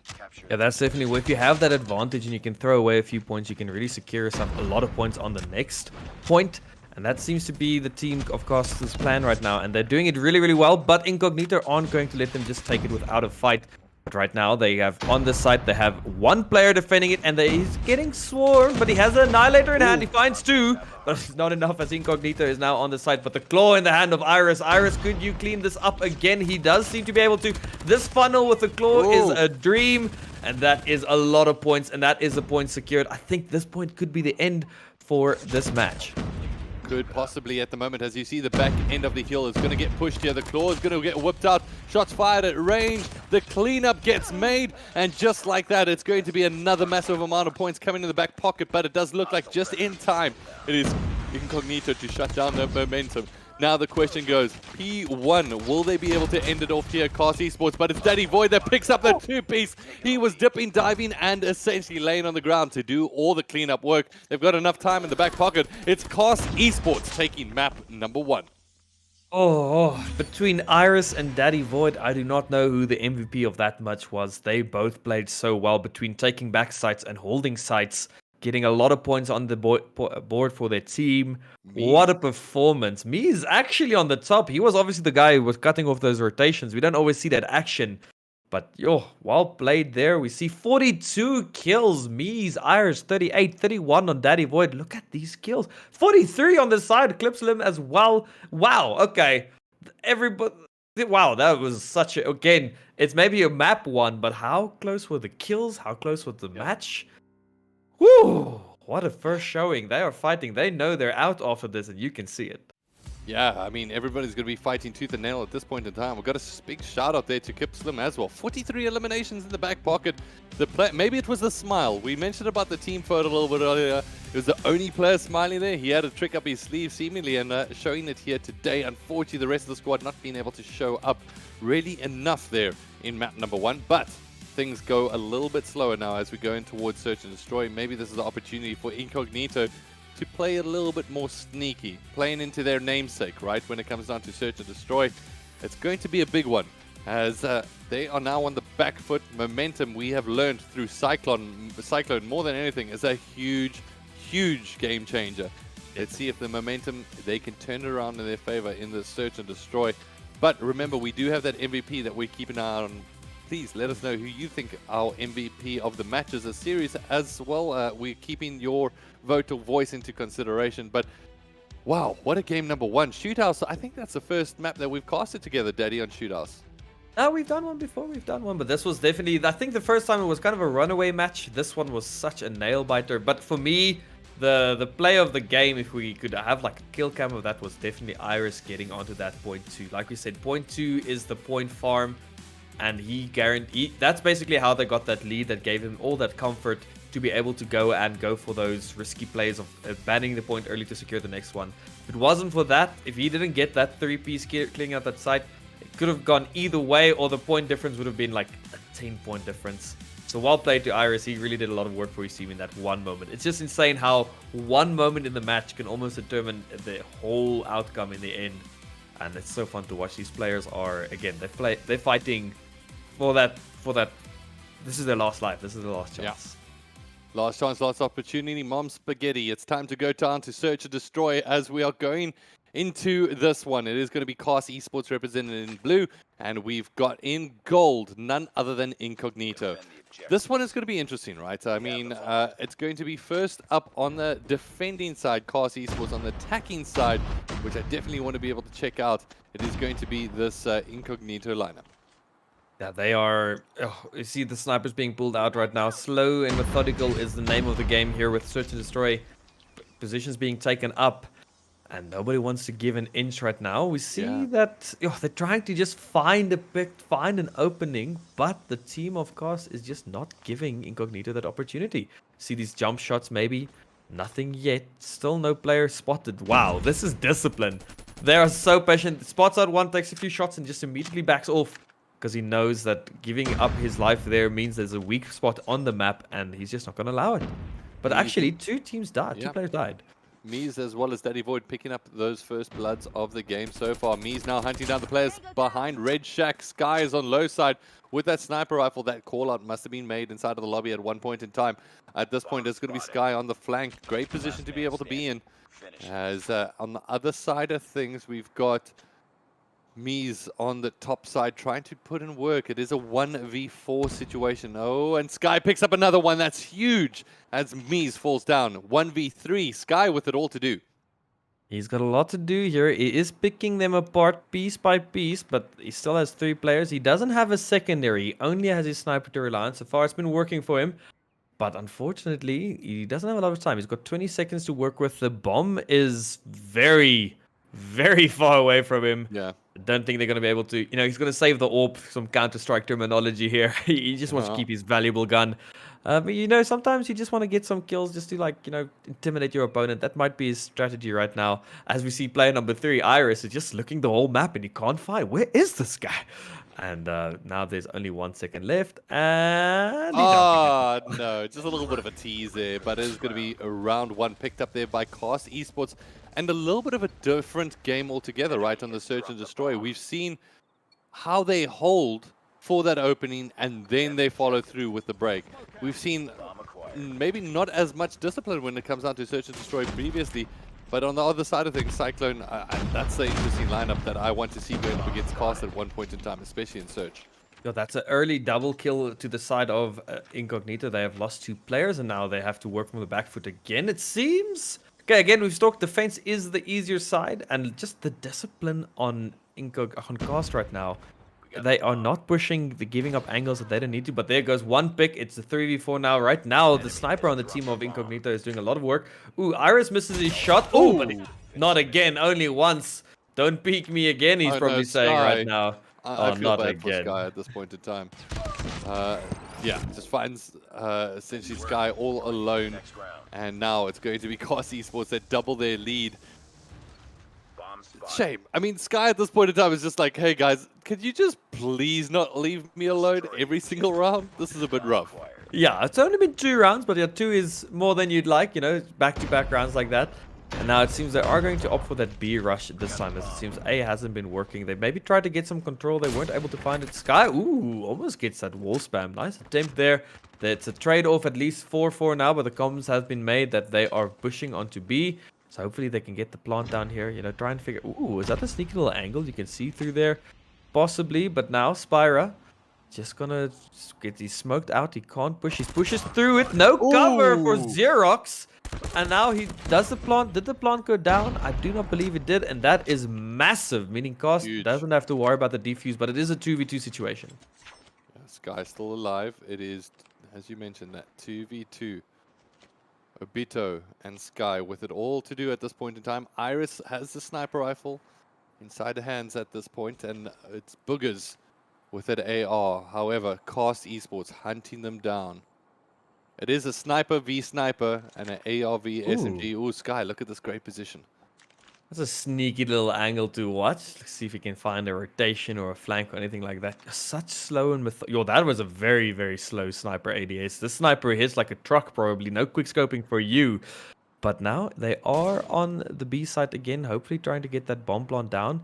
But this angle here being held by Iris is going to make it very difficult. There's 1 kill now. The Incognito is 1v2 with 20 seconds of work to do. He has picked up the bomb. I don't know if the team of Cast are wise about that. It doesn't look like it. Is this going to Nope. be a sneaky full rotation plant? They must be getting concerned at this point. If he gets this plant off, there's a very big chance he can still take this round, but it seems like it has been sussed out as the player number 3, Iris, is just middle map. He's like, yo, this man rotated quick, and the plant is down. Now he has one objective to defend against 2 players, so let's see what he can do. Oh, this does play into his hands. Iris just needs to try stay alive at this point in time. Iris finds himself going down inside a prefab. It's going to be the one player from Incognito just holding up on the spot. Jumps around the corner and Boogers finds himself. The body shots. disrespect. And there we go. It is going to be Cast Esports that get themselves another round there. Incognito frustrated without being able to pick up that clutch play, but it was a really, really good attempt nonetheless. Sky is really... Was that Sky who had to clutch again? I'm not too sure. No, I it believe was a Beto. Obito. Okay, so at least it wasn't Sky left in the situation. He almost had it there. It was a 1v2. He got the plant off, made the 1v1. But unfortunately, that laser kind of gave away his position. Maybe he should have rotated out of there, you know, get himself a completely new angle on the site. Again, we have this type of information. They don't. He unfortunately did not make the right call there and lost the round. But now this A push looks very, very dominant right now. It looks like they're going to get the early plant off. Getting that early plant is very, very beneficial. And now they just have to defend this one objective. Iris is checking out this bomb. Spots one player rotating off. Let's see what they can do. And that was just so good to rotate off. It kept the eyes actually off of the person on the bomb directly.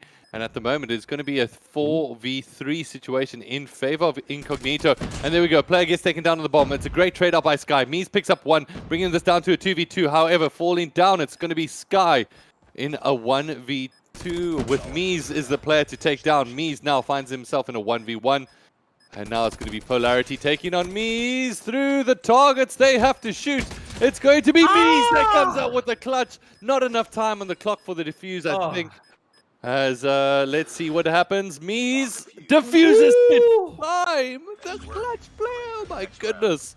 What a clutch defuse from Mies. Oh, on the side of Incognito, you have to be kicking yourself right now. Just staying alive a split second longer. Could have given that, and that must be starting to eat into the mental. 4-0 lead for side of Cast. Again, Cast being one of the favorites going into the tournament overall. And right now they're showing they definitely have what it takes to be seen as a favorite in this tournament. And now Incognito has a lot of work to do. Again, Iris just holding the site, but the bomb going down early once again. Sky in the kill feed getting 2 sniper kills. Could this be their round? I'm not going to jinx it. So far, it looked like they've had so many rounds where they could have won. But in the end, they just don't make it. So they have a lot of work if they just want to get that one round to hopefully build them back some momentum. All right. Tries to get the gunshot fired through the bomb site at the moment. It is going to be a 4v3 situation. And it is Cast Esports still with this lead. Oh, it's going to be Daddy Void that finds himself falling down. Now, 1v4 for Spyra. It was a mountain too heavy or too big to climb. And unfortunately for him, not being able to come out on top of that one. But now, will this be the resurgence here of Incognito? Yeah, so you've broken down the momentum. Now you can just hopefully build on your own momentum. One more round before the switch of sides. We see that defending is usually the easier side to work with. You know, getting that one round on attack could be beneficial to them. And now they are trying to assault. Tries to pre-fire. No player there to shoot at though. As we see player number 5 is holding Daddy Void. We've seen him do a lot here, holding a very, very tight angle. Doesn't want to reveal his laser. This get wide peaked and taken out. And now it's a 5v4 advantage, 5v3 advantage. Incognito is coming to play. Exactly right. As at the moment, Incognito finally picking up the eliminations that they need to be able to assert some dominance here. Iris picks up 1 on their side of things. However, that leaves Mies with it all to do. Came up clutch previously. I kind of wish a little bit that Mies just plopped themselves down right next to the player and went for the ninja defuse. Ninja defuse. Yo, nothing is as heartbreaking as a ninja defuse. Doesn't go for that, doesn't opt for that, unfortunately. Now it's 2. Incognito did seem to eventually figure out what to do, but now they're on defense. Now they have to figure out what to do on the other side of the map. But this is usually, traditionally, the easier side to work with. Let's see what these players get up to, as there is a hard push from... Ooh, Mies gets taken out early, which is pretty good. You love to see it. 5v4 advantage on the defense side, so that means that you just play the trades now and you win the round. Let's see what they do. All right, so at the moment it's Cast Esports on the back foot. However, that numerical advantage gets cut short as it's going to be Obito that falls down.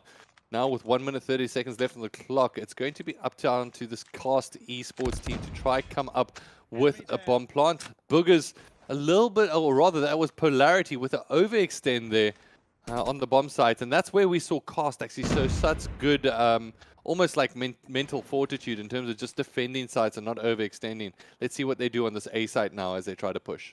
Definitely, that's discipline almost to just know that if I overextend here, I could be putting my team at risk. And right now, it's a 2v2.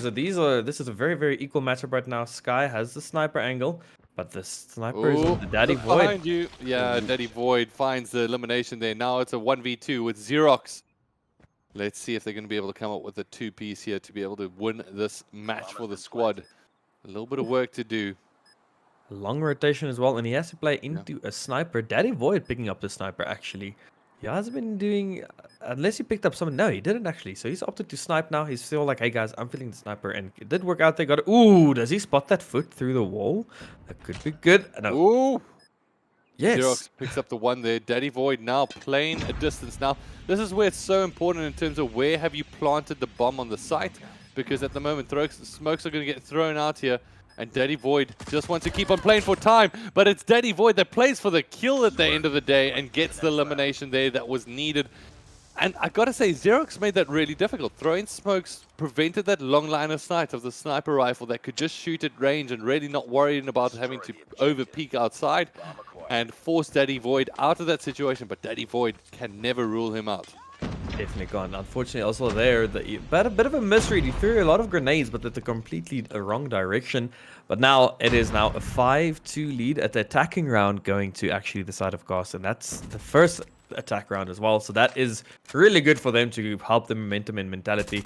Now they are only 2 rounds off of winning this, and this must be starting to worry Incognito again. If they are out, they're out. It's a 1-0 down currently. So they are definitely going to be playing the best. Look at this, showing some discipline here, not overextending. Look at this. This is much better to see.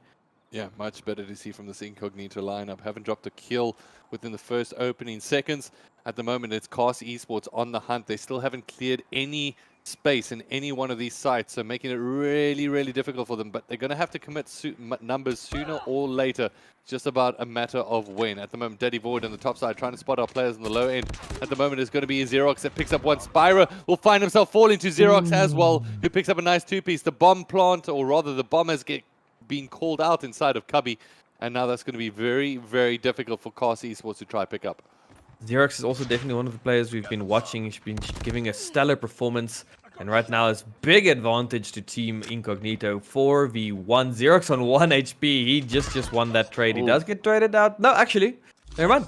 Stays And alive. that is 3-5. They are now on they're still on defense. So if there's any way they're going to go for the overtime, it's here on defense. I have a lot of work to do. Again, if you're out after this. And you gotta be sure that you're not the team going home. You are so close to guaranteeing some money in the bag. And this is definitely gonna be affecting how the stress is building up. Fast. They're sending the full forces all the way through. Ooh. They find themselves essentially bottlenecking the players. Aspire picks up one. Oh, it's the players jumping out through the corner. That will be a nice 1-for-1 trade. As just like that, it gets lifted down to a 2v4 situation. The bomb looks to get planted here. On the opposite side of things, it's Obito. That is a bit of work to do. Sky currently sitting with the sniper rifle. Obito is on the far right-hand side. Will be able to pick up one, utilizing that Bison in the back pocket. There we go. Now it's Obito all alone. 1v3. And trying to get the player inside of the prefab at this point in time. However, needing to duck out of this situation. 27 seconds left on the clock. Yo, Cast really went and hey guys, we're attackers, so let's attack. They just full send that prefab in the middle, getting through early picks and the third as well. Ooh. Such a clean round by them. Just, changing up that pace can be so valuable, especially on the attack side. Usually, kind of trying to suss it out. But if you just like I said, apes together strong. They all went in there together as a unit. And they came out as a victorious unit. And now it's 1 round off. It's match point for game 2 in favor of Cast Esports. All right, so Cast Esports game points at this point in time at the moment is going to be them running all the way through. It's Iris in the back corner, jumping up over the top. Love that little jump up position as the moment the team Boogers is going to clean up Sky on the opposite side of things. It's the players outside of Prefab, that's Polarity, feeling a bit sweltered at this point in time, or a little bit pressured, but we'll be able to spot out the play, and mid-map brings us back with 2 eliminations. Iris now left in a 1v3. Look how it changed on its head thanks to a couple of massive kills coming in there from Incognito. Ooh-wee. I was about to point out the fact that the bomb was in defender spawn. So they clearly do not care about the objective at this point. At this point, it's about the kills. It's about like, oh, we don't want to win with the plant. We want to win by just breaking your mental. And currently, Oh no! Not like this. Unfortunately, ladies and gentlemen, we had a disconnection or a drop from our spectator. We'll jump right back in. That shouldn't be too much of a problem to get back into it, and we'll keep you posted with those scores. But wow! This game is very heavily contested between both these squads, and having a look at who was doing what, I'd love to double check in terms of the score outlines. I believe it was Mies leading the elimination race with 10 eliminations in the back pocket. On the opposite side of things, Xerox had, I think, around about 9. So both these teams really giving it their all. No, they definitely are. They're fighting tooth and nail. You could see I was sitting on the edge of my seat, switching back here. I'm like, oh, look, prevents the interval, you know. We're watching here. You can't see our faces. We're here like, oh my word, this is so intense. Every second, every round is such a nail biter. Unfortunately, there, the crash from the spectator. I can only... It was match point there for Cast. But let's see. Oh, if they're not done yet, that means... We're jumping right back in. Oh, we're jumping. Oh, there we go. Okay.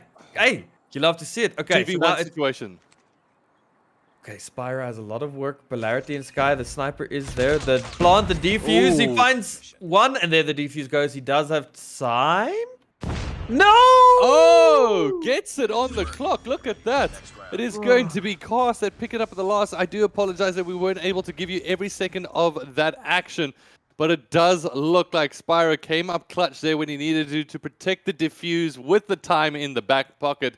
So huge plays coming in there from Spyro, huge plays coming in there from Cast, and that means that we're going to have to go to Control as a map number 3, and it's going to be Incognito with an uphill struggle up against him, but Mies really standing tall there and coming out on top of that search and destroy. It's a 2-0 lead, but I sound like a broken record at this point. It doesn't tell the whole damn story.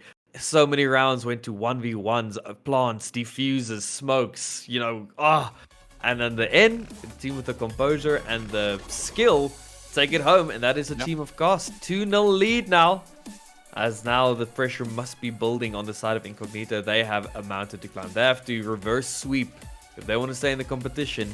But, winning Control now could really give you that momentum to build up to climbing that mountain. If you want to climb, you have to build up, like a roller coaster. You have to climb, and then once you get to the top, you can get that speed. Hope the metaphor makes sense.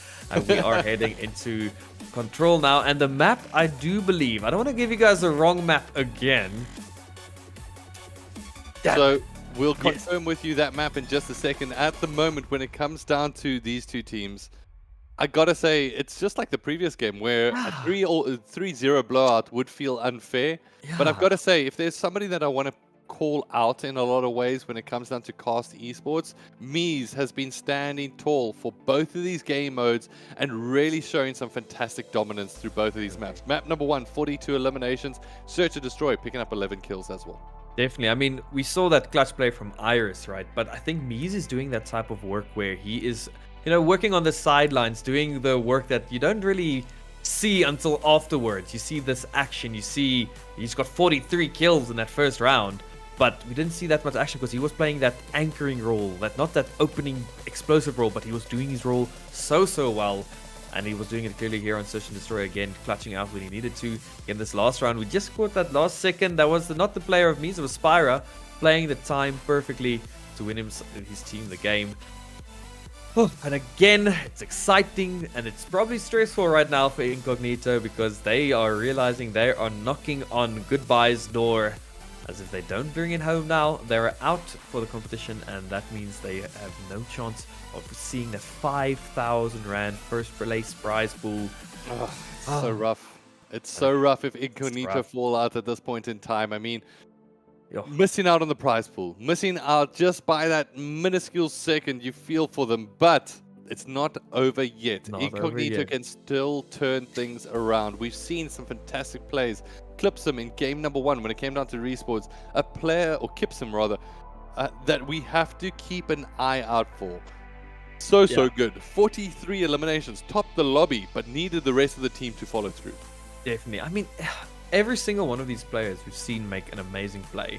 You've seen all of them get like 3 pieces, the scores are pretty consistent around the board, so they are really all giving it their all, and it's such nail-biting finishes. These rounds are going down to the last second. That defuse was on the one defuse we saw, we thought he didn't have it, but he did get it. It's really, these players and these teams are neck and neck in skill, and right now it seems like they, if I want to say that the cast has that 1 millimeter advantage at this point, and maybe we see a bit of a growth spurt. Maybe they put some compost in their shoes here on the side of Incognito, get that bit of that skill advantage now for the next round. And again, it's about building up that momentum and breaking your enemy team's momentum. It's about the mental game. Let's see if they're able to do that, as we are probably getting the teams and the players ready for this game 3 on Control. Again, Control, that hybrid game mode. Tell us a bit more about Control. What do you like about Control? I like the mix and matchup of it. I mean, it's taking essentially the best of 2 game modes, the limited respawns lives that you get used to in terms of search and destroy, bringing that in towards a little bit of a domination. Some of you might know that in terms of that game mode, where essentially you try to dominate 2 sites. But on this side of things, also mix up with Hardpoint, because, I mean, you're kind of trying to unlock a site for a certain amount of time. So, really do like the mode. Out of traditional game modes, I always still love Capture the Flag, but people are probably tired of me saying that at this point in time. But I gotta say, as a mix-up between Hardpoint and Search and Destroy, it really does work well. It really does. Again, the 2 objectives and the way you can commit to 1 or 2. I think there's a lot of dynamics, and it seems all the teams are trying to just flush 1 out, get it early. But I really believe you have to try and split it out, get 1 tick here, 1 tick there. Maybe I'm wrong. Maybe I'm a noob. You know, I stopped playing competitive just before Control became the meta, or like the official game mode. So I don't know, but it seems now we are here on Raid. You guys know I'm excited for Raid. Puts a smile on my face, and it's Control on Raid again. It seems like it's a favorite from all the teams to just play Raid. It's like that default map, you know? It's not the one maybe everybody wants, and also not the one that everybody doesn't want getting banned out, but it's the one everybody is happy to play in the end. As we see here, they are full committing onto B here on the side of Incognito.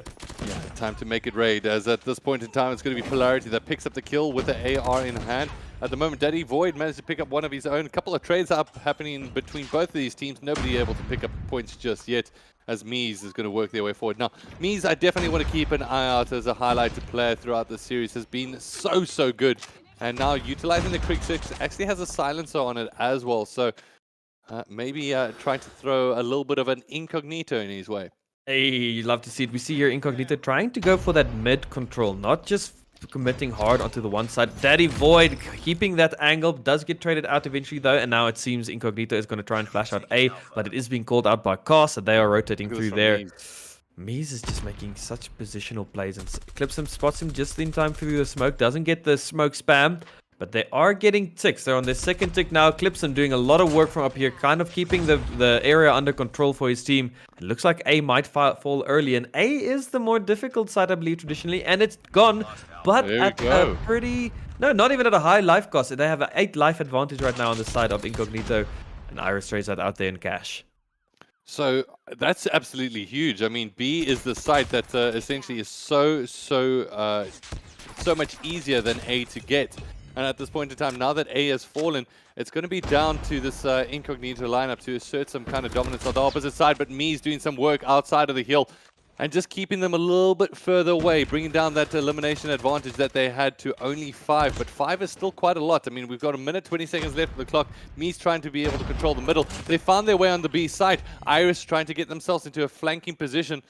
And now Iris working their way in, will get spotted out through the staircase on the opposite side of things. Daddy Void will be able to pick up an elimination of their own. Daddy Void makes that 2. They're trying to fight back, but with every single life that goes down now for Cast Esports, they get left in a 5v15 seemingly. Ooh! Clips almost getting that beautiful 2-piece. Right now, they are dominating this B side. Yeah. 2 lives, 10v2. I don't think this is going to go any way in Cast's favor.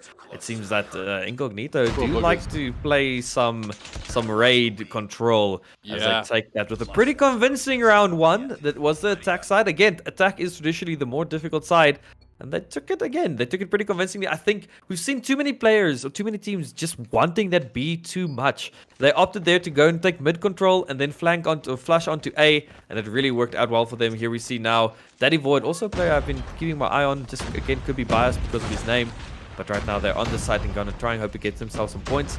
And Daddy Void getting onto the statue. Ballsy move with an SMG, but you know, he's got them and he's gonna try and make it work. He does get the kill from up there. Get some points to his team's name and hopefully a few ticks. It's a claw in hand for Iris. Oh, Kipslim does get the kill there on Daddy Void just to be able to knock him off the statue.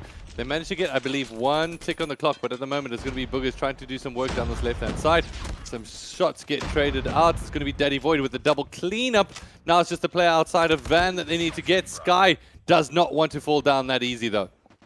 Guys, definitely not gonna fall down. He's flying high in the sky right now. They're keeping the players off the site. We see the player number 3 outside Laundry, just keeping them away, allowing the team of Incognito to get themselves here to defend the site. Again, we don't see that Skast is trying to go for A. They're just committing so hard onto B. One player is trying to see if he can maybe find an opening on A.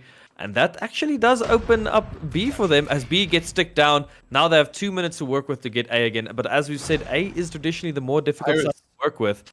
Iris picks up a 2-piece outside B ball. At this point in time, Iris doing some work just to be able to clear a little bit of room. 16-13. Now, can they take this numerical advantage and essentially push it into their favor? At this point in time, the chopper from Spyro has been whipped out. Hip fire only. That's going to be very, very interesting to be able to utilize there on that side of things. Huge amount of cartridge, but need to be able to stay up to be able to utilize it correctly. There we go. Spyro picks up another elimination. 7 lives remaining for Incognito. Oh, but it's all yellow. Ooh, yeah, that is bad right now. Incognito down to 6. They've got work to do here, but they could possibly still do it. 5 lives, 5 to 10, 2 each. Okay, 9-4. It's looking the more and more like Daddy Void or the team of Cast can bring this back, make it trade it off to 1-1. Somebody is in cash where you want to be trying to get Sky. Gets this angle, but it's not enough to actually secure themselves. It looks like it's going to be 1-1. Both teams taking attack. Yeah, so what it a twist. does look like from this side of things that they're hunting eliminations more than anything. If anything, it's just claiming one side gives you a little bit more extra time to hunt down your opposition. And having a look at who's doing what. Iris with 15 eliminations. On the other side of things, a little bit more equitably spread out as Kipslim been doing really, really well with the AR in hand, has 14. Looks like this is going to be a very, very early B push and domination. As I think that the team, of course, misread what Incognito is going to be doing this time around. But now they do flush them off ever so slightly. Clips him, going through mid, trying to control. Finds a player off guard here, and he does get the kill. Can he at least survive the situation? No, he does get traded eventually. Lives are equal, 26-26. Beautiful position here by Sky, keeping them slow. Gets a second one, but that's the Annihilator in hand. Let's see what Spyro can do here with this Annihilator. Spyro in a great position here to be able to pick up some extra eliminations. However, the Annihilator's lifetime has been essentially cut short as whips out once again the chopper. Get to the chopper, ladies and gentlemen, as the red action is going to come out. And there we go.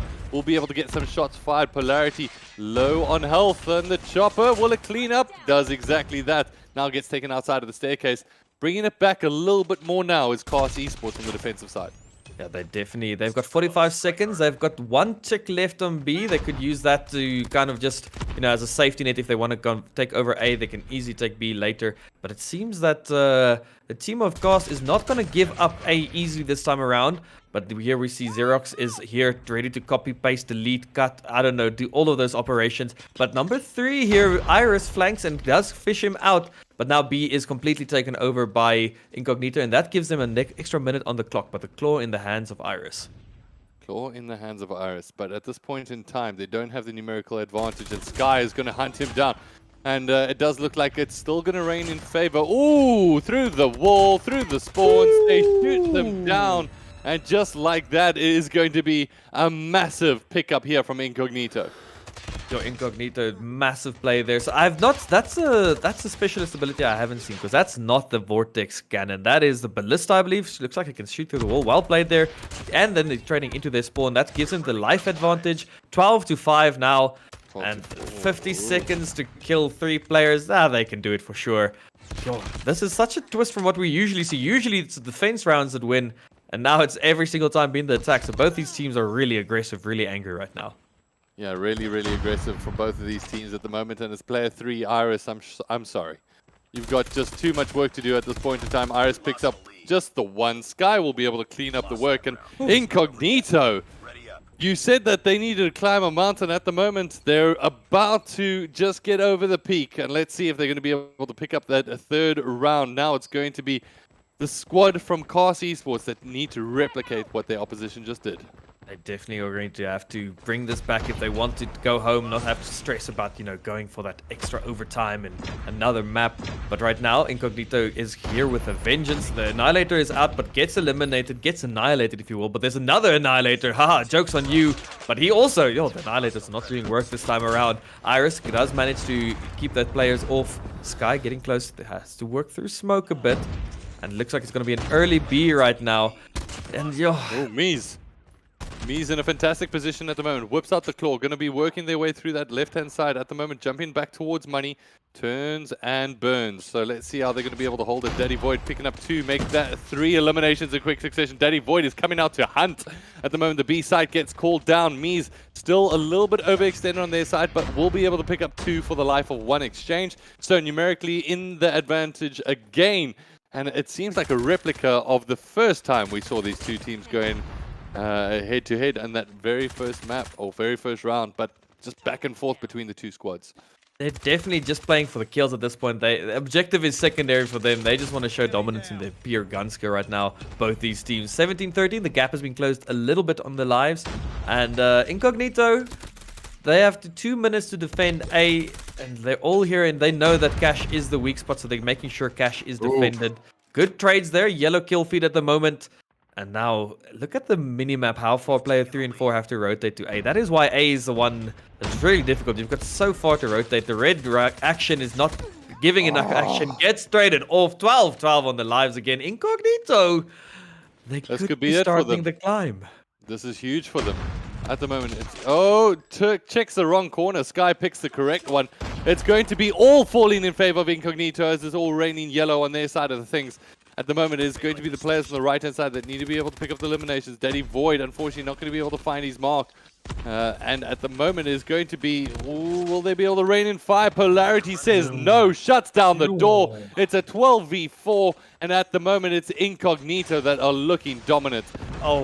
They fall down. A missile to just insult to injury. 2v10.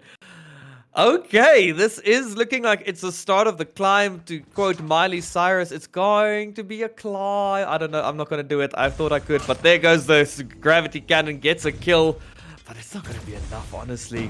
Got a lot of people to kill still. Only 6. Spyro, the Annihilator, or the abilities help to potentially keep the dream alive to get a 3-0 here. This would be the biggest clutch of all time if they came up with this. At the moment, they push outside the B-ball courts. It's going to be Spyro that falls down, and Daddy Void at the same time. The clutch will not be made as we go to another map indeed. There's going to be some hardpoint action, and it does look like Incognito begin their resurgence. Oh, my word. This is what you love to see, you know? It's again, now it's not a 3-0 anymore. It's a 3-1. Again, those were close matches. It's so interesting that the attacker side actually, Incognito actually won that on the defense side. So they did actually take 1 defense, which is weird to say. Usually it's the defense that is the comfortable one to take. But now these teams show that they are ready to fight. 31 kills for Obito. He was doing work for his team. And overall, the scores are pretty consistent. Obito just calling ahead. He does not want to give up on that opportunity to take down potentially 5,000 Rand for his team. Well played, my word. Interestingly enough, Mies only with 15 in the back pocket that time. Both of the maps, they really relied on him previously, and this time, just not going to be able to show up in that map. So now it's going to be a big game when it comes down to this map number 4 on Hardpoint. Oh, definitely is going to be a big man. Maybe a bit of a caster's curse again. That's what I'm saying. I'm Yeah. not going to point out any players now. We are on another hard point now. It is a fully respawn mode. And I feel both these teams are fired up. They are kill hungry. They are bloodthirsty. So a respawn mode now gives them the opportunity to just throw their bodies on the line and just get as many kills as possible. I do believe, is the next map going to be Slums? Can an admin please confirm? Because Slums, one of my favorite maps, such a good map for Hardpoint as well. And we've seen that map as the points and the spawns are so interesting to work with. So now I feel if this is a game to take to game 5, Slums Hardpoint is the map to do it. Or if it's a way to finish 3-1, it's also going to be the map to do it. And yeah, both these teams, it is the map. Admin just confirmed. So now these two teams they're sitting there again, warming up their fingers, getting ready for potentially the last match. Again, if you're on Team Cast, you're feeling like, okay, just this one and we win. And if you are on Team Incognito, you have 2 more games you need to win if you want to stay in the competition. Otherwise, you are out completely.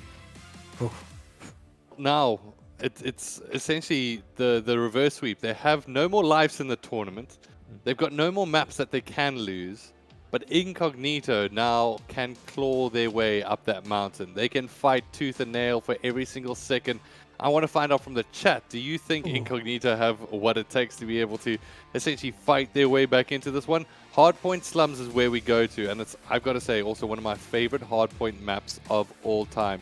Big points get picked up in terms of, I believe it's P3 and 4 with the anchor positions. Now, going into this map, I can't wait to see the long-range gunfights, the close quarter gunfights that we've also seen from both of these teams in the past. We saw how Daddy Void turned on with the CBR in hand, but even Mies, if he drops off a little bit, he's got Clipsum that just starts to turn on the fire, and now Obito picking up the momentum as well. So, going into P1, it is going to be Spawns favoring the Cast Esports lineup, and Spyro once again going to whip out the Z-Chopper. I didn't even know there is a chopper in this game. This man showing us, hey, there's some guns that can do a lot of work. I guess it's so good for suppressing fire, and there's a lot of choke points on this map, so it would make good sense. Sky trying to find an opening kill, does find one. Somebody peeks, Clipses, goes straight into him. Look at that yellow kill feed. That is a great start for the side of Incognito right now, but they're not getting on the point. But they are flushing them off. Again, slow start on the point scoring. And this is a... Point 1 is just like shootouts. It's such an open, so many angles to get shot from or to defend as well. And now it seems that these two teams are going to just trade one for one, blow for blow at the moment. Well, there are 3 big eliminations actually being picked up from Cast Esports that maintain the spawns here. And I got to mention why that is so important. Player number 5, I believe that's Daddy Void, just holding in the back, making sure that nobody can come in and rotate their way around. Even if they die now on hill, they should still maintain spawns regardless. You'll see those players coming up in the back corner. Yep, that's player number 2, getting those spawns. This is why Hardpoint is a map of tight precision control as well as communication. Definitely is. Boogers now throws on the trophy system to keep his team safe. And we see here that the team of Incognito, they are going to be doing a push together as a team. Doesn't get that kill so close. Mies holding it on that head glitch. Really well played. But look at the yellow force there on the map. They know that they have to push together. They have to take control of that spawn point. But Mies is not allowing it. He's playing that position so well. But they're potentially going to get this flash off. But currently, Cast spawns in such a favorable position. So if Incognito wants to do something, they have to do it now. Unfortunately, they did get flashed off. Ooh. This is a good point. Point 2, once again, being one of the points that allows you to just farm points on this map. Yeah, but when it comes down to P3 and 4, we mentioned a little bit earlier, you hold onto those anchor positions and you hold onto the win. At the moment, the hill will finally remain contested, as inside of the hill, it's going to be Daddy Void doubling back through here, through the alley. Will he go for the contest? Unfortunately, he won't have a number of opportunities to do that. Booger still coming off a spawn. Cast Esports still maintaining the spawn here, but even though they would actually probably prefer to lose it, Polarity finds himself in a fantastic anchoring position, but probably not the weapon that you want in your back pocket to do that. Definitely not, but this is such an important point as well. We've seen this being one of those point farming points, and it seems that Incognito have opted to give up a few points on point 2, but now they are securing them potentially a lot of points on point 3 and 4, as those points are very, very important, as both spawns are there. But the team of... We saw a Predator missile come in there in the back somewhere. Mies trying to get an opening here, doesn't find it, has to overcommit a bit. He does. Spyro gets a kill with the Annihilator there in the background, as we see. And now Incognito on the point, and the specialist abilities come out. And that Predator missile, absolutely huge, just to be able to get the player off the anchor position. And Spyra clipping and snipping as he essentially cuts down his opposition numbers. And it does look like it's going to have to be a little bit of an overextend coming in here from Incognito through the left-hand side. Here comes the Predator. Not going to be able to find one at all there, but burst on through. Does look like Incognito regained some kind of control. But now COS have taken control of the spawn point. No, Obito has rotated in. Obito, the previous game, doing so much work for his team. He does not want to go out with a kick. Here's the Ballista again. Just shooting. Look through the wall. Yeah. Gets 2 so far. Gets 3. Clears up that site for his team. And that does keep them in the game. They might be behind, but they can definitely farm up some points here. They have control of the back spawn here. And they are not going to... COS is not going to allow him to keep control there. But now the claw in hand again. Hopefully they can keep them off spawn. All right, for Incognito, they need to hold this hill to fight their way back in. 43 seconds left on the clock. And it's all COS esports that are filtering outside of the hill at this point in time. Xerox is still being able to keep them further and further away, with Obito picking up some time of their own. This is COS Achilles' heel, seemingly, as they find their lead falling and flailing. They try to make their way in towards this hill at the last. The Ballista there did so much work to open up for Incognito. You know, these clutch plays again. We see here, Mies doesn't get the 3-piece, and that's a lot of points. Daddy Void does clear them off eventually, gets 2 so far, unable to find the 3rd. But now the points lead went down from 60 to only 20 lead, and now we're going back to point 1, and Incognito already. Gravity Vortex gets 1 kill to slow them down just a bit here. Daddy Void shoots the second one, gets taken out, and it looks like they're going to get some points here for COS. Alright, so COS now inside of this P1 space. However, look at these spawns. What? Player 3 and 2 coming in from behind here. And essentially they lose out on that anchoring position, but it's going to be Boogers utilizing the Annihilator. Finds out the players from behind, and just like that, the spawns flip, and COS gets sent down to the outside circle as Kipslim picks himself up a beautiful 2-piece. And the 3rd as well. He does keep them off the side, securing some points, and the lead is getting smaller and smaller. They're probably looking now at securing those spawns, and it looks like Incognito had a really good place to secure the spawns for point 2. And this could be them. Again, we've talked about they have a mountain to climb, and they are climbing it. They brought their climbing gear. They brought their climbing gloves. So they are ready for the fight. They are not going out without a fight. And now the lead, 5-point lead, single-digit lead again for COS. And I don't think they're going to keep that lead for much longer. But now COS is looking to overtake the next point really, really well. But huge. They don't have the spawn.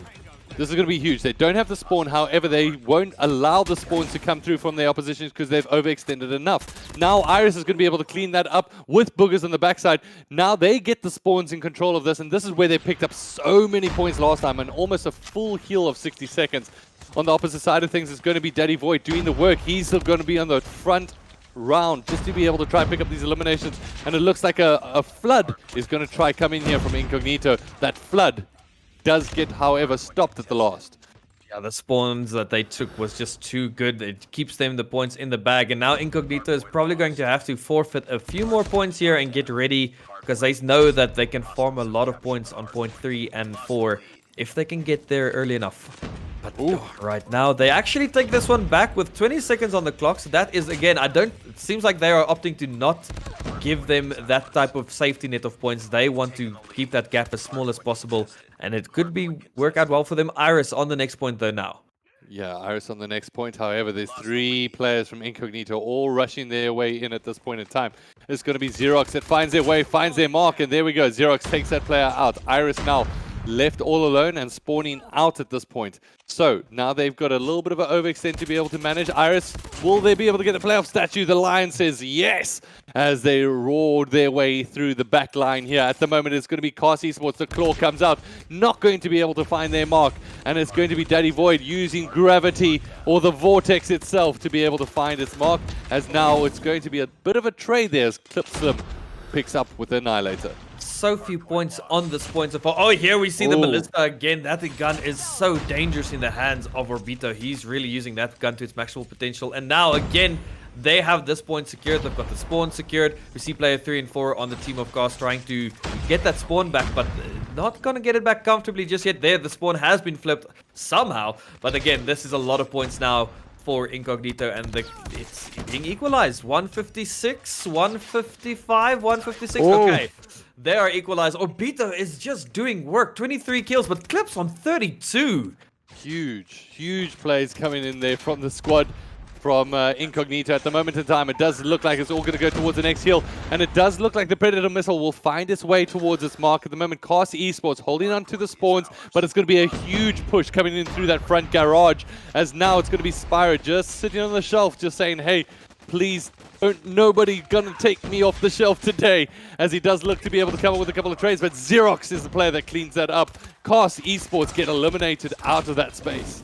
Cast is off and Incognito is on, and now the lead for the first time this match for Incognito, but it's not a big lead by any means, but Orbito is just going big. Xerox, every player is giving every inch, everything they've got, and they're taking away the lead. 20-point lead now, as it's getting tighter by the second, and this is, again, that climb is happening. Iris goes in, he finds one, but gets traded out. Sky keeping the site for himself. More points, 10 seconds, gets contested, but gets taken off. Some more points, back to point 1, and now this is some stress now for the team of Cast.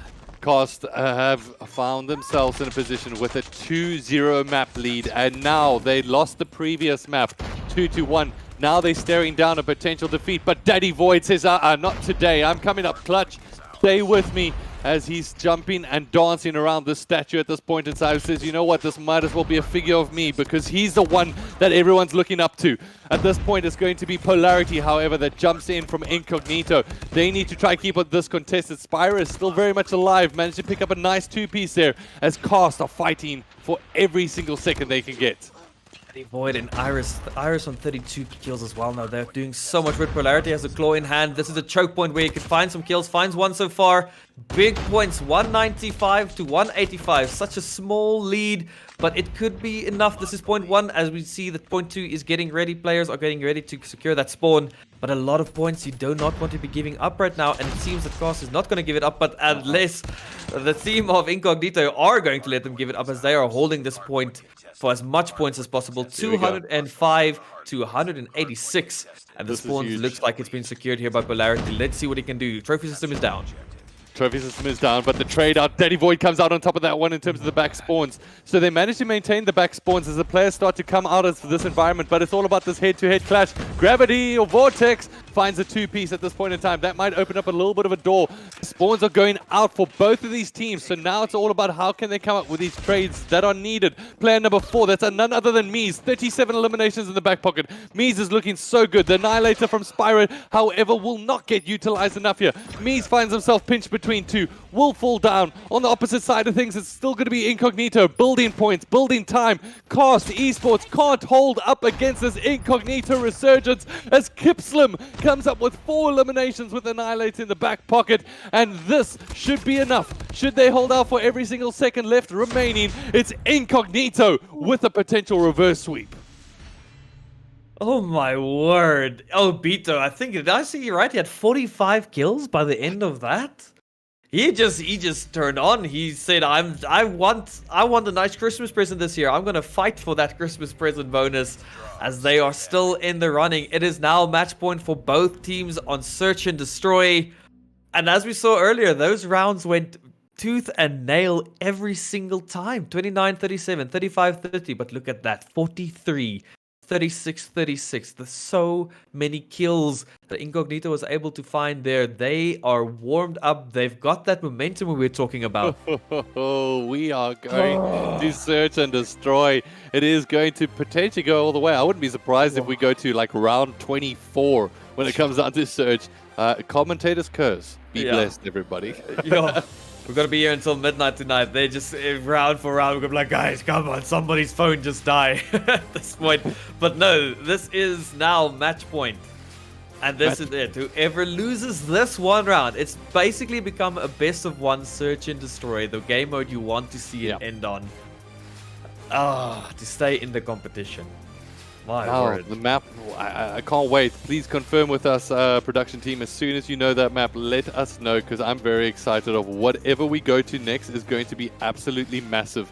Now going into this series, it has gone pretty much all the way. Yeah. And I can barely like comprehend this level of gameplay. We've still got the grand final tomorrow, the losers bracket final. I mean, right now we mentioned zero dominance. Basically, they're waiting. They're like, I don't really want to verse either one of these teams because they're both looking so good. And I gotta say, this resurgence that is coming in here from Incognito is hella scary if you're Cast Esports right now. Definitely is. It looks like it will be Raid for the Search and Destroy. What a map to play Search and Destroy on and to finalize this series and today's tournament or semi-finals. But I just want to say, again, we've talked about how a 2-0, 3-0 victory doesn't tell the story. Now it's a 2-2, right? And that kind of tells the story of this series now, because every single round has gone to the very last second almost. And now we're down to 2-2. There's one round left. And both these teams are, again, we have the momentum now on the side of Incognito, but Cast was ahead for a substantial amount of time in that previous game, and Incognito just did not want to give up. No. And that's the type of spirit I love to see. They like, nah, we are not going out without a fight. And at this point, it seems like they might send Cast home, but Cast, I can guarantee you, is not going out without a fight either. So this is shaping up to be a massive showdown. So Obito, I've got to just point out, had 1 minute 40 seconds on the heel. However, Sky, 2 minutes and 10 seconds, just sat there dominating. And I got to say, one of the most difficult things in Hardpoint is staying in the hill and getting eliminations. It's one thing just to stay there, just to chill and be like, y'all, you guys got this. But from Sky, we saw some phenomenal play in that OBJ role, just dominating those hills. Definitely, yeah. Can't take it away. Sorry, admin saying something? Ooh, looks like we've got a little bit of a replacement here as Boogers is going to get replaced by Blurry from Cast Esports. Super substitute. Bring in those substitutes. It's what we'd like to be able to see. Yeah. Get them thumbs going. Ladies and gentlemen, as I believe one of our admins pointed out, if you guys want to be able to join more of these kind of tournaments, more part of this action, we host them regularly. I think every week we've got Call of Duty Mobile, so if you want to be a part of that. But a big shout out, of course, to Carry First and Call of Duty Mobile in terms of basically bringing this partnership together and making sure that we've got some action from the sub-Saharan African scene. This is so important to us, so we can showcase ourselves a little bit more into the rest of the world, but hopefully they start to see the skill and potential that we have as in Africa. There's definitely a lot of skill here in our country, and I think you can see it here. These players are all phenomenal, every single one of them showing that they are possible of holding sites, getting tons of kills, clearing sites, getting openings for the teams, holding for the teams. Yeah, like you say, Obito, a lot of time with the objective, but he was also playing that type of anchoring role. He cleared out a lot of times that back statue of Waterfall Spawn. Look at this beautiful team. Clip Slim, Obito, Ovo, Slade, Beast, Polarity. I can't see the other player's name because I've got something over it. Virus. There's no swap out for Incognito. They're all feeling too warmed up right now. They cannot swap out. But Cast, hopefully we can see their banner now, getting swapped out. Blurry is coming in and replacing... the other player isn't actually here, so Blurry is coming in. He's part of the main roster, clearly. Daddy Void, I must say, I've been keeping my eye on him. He's been doing so much work for his team, holding spots. Iris as well. Every one of these players are fighting for their lives at this point in this tournament. Yeah, man, and at this point in time, I really can't call which way it's going to go, but either way, Search and Destroy, we go to Raid, and it's a massive map. It is huge. It is... They've had the warm-up, I guess, when it comes down to Control, playing a little bit earlier, and when it came down to Search, if anything, I was quite impressed by Cast Esports in terms of just saying, we can hold our spaces, these lines of sight, and just defend them. Whereas Cast, from Incognito's side, they found themselves almost overextending at times, finding themselves getting caught out, playing a little bit more adventurous. Now, when it comes down to Raid, you still have those long lines of sight, but on the opposite side of things, Incognito, that might play into their favor, playing those tight corners. So I don't know which way to call this. I really don't. I can't. I think it's impossible at this point. One team has momentum, but one team has almost looked like the stronger team the whole time. It's just a battle of will at this point. Like we said, it's essentially a best of one now. So now I can almost feel the stress that these players are feeling. They are on the edge of their seat. They are in gamer position. You know, you're sitting forward, leaning into everything. It looks like it's going to be a hard push onto site A here for the first round for Incognito. And it looks like it's been spotted out by the team of Cast. Has been spotted out indeed. At the moment, Cast Esports sitting back, and it's Xerox that picks up the nade from downtime, taking out one of the top players here from Cast Esports as they push in towards this A side. Ooh, clean up there from Iris, who picks up 2. Huge play coming in from Iris to be able to bring down the numerical advantage. As now we find ourselves in a 3v3 situation. Mies picks up 1, now down to a 1v3. It is going to be Kipslim all alone here in a 1v2. And we're starting off so hot in this round number 1. No, they're not giving us a second to breathe to cast all this action right now. And that is round 1. Again, 1-0, but it went to the last second. Or not last second, but like 1v2, you know. It's very close. A bit of an aggressive push trying to find out if they could get that early plant. Unable to, unfortunately. But, you know, that is just you're trying to figure out what your enemy team is doing. So now they know, okay, because it looked like they did stack A quite a lot more, as A is the more easy side to defend, I believe. Look at that. 3 players on A, 2 in mid. Nobody on B, funny enough. As you see here, Polarity peeking through mid. Gets the first kill so far. 5v4 now. Gets the numerical advantage. We have here somebody in kitchen. Just holding the off angle to keep them out of kitchen. But now they have that opening. And currently, again, nobody's defending B, but the bomb is all the way over at A. Alright, so now from Cast Esports, 4v5. I mean, they're on the defending side of things, so you should expect more rounds falling into their favor by the time we reach the 6-round total. But at the moment, it is going to be this Incognito lineup that get the bomb planted and essentially turn the game on its head. Cast Esports now going to have to essentially attack in a 4v5 position. It's going to be tricky. Definitely interesting that Cast gave up that plant. Oh my word, that quickscope by Sky gets a second, doesn't get the third, but yo, that first shot was beautiful. Blurry now has to come in. Unfortunately, Blurry, you know, he just got in. He doesn't have all that warm-up clips in this good position here in... This is not laundry, the other side is laundry. No, this is laundry. This is laundry, yeah. This is laundry. Okay, he's in the laundry room doing some laundry, you know, washing some clothes because, oh my word, Polarity keeps us up.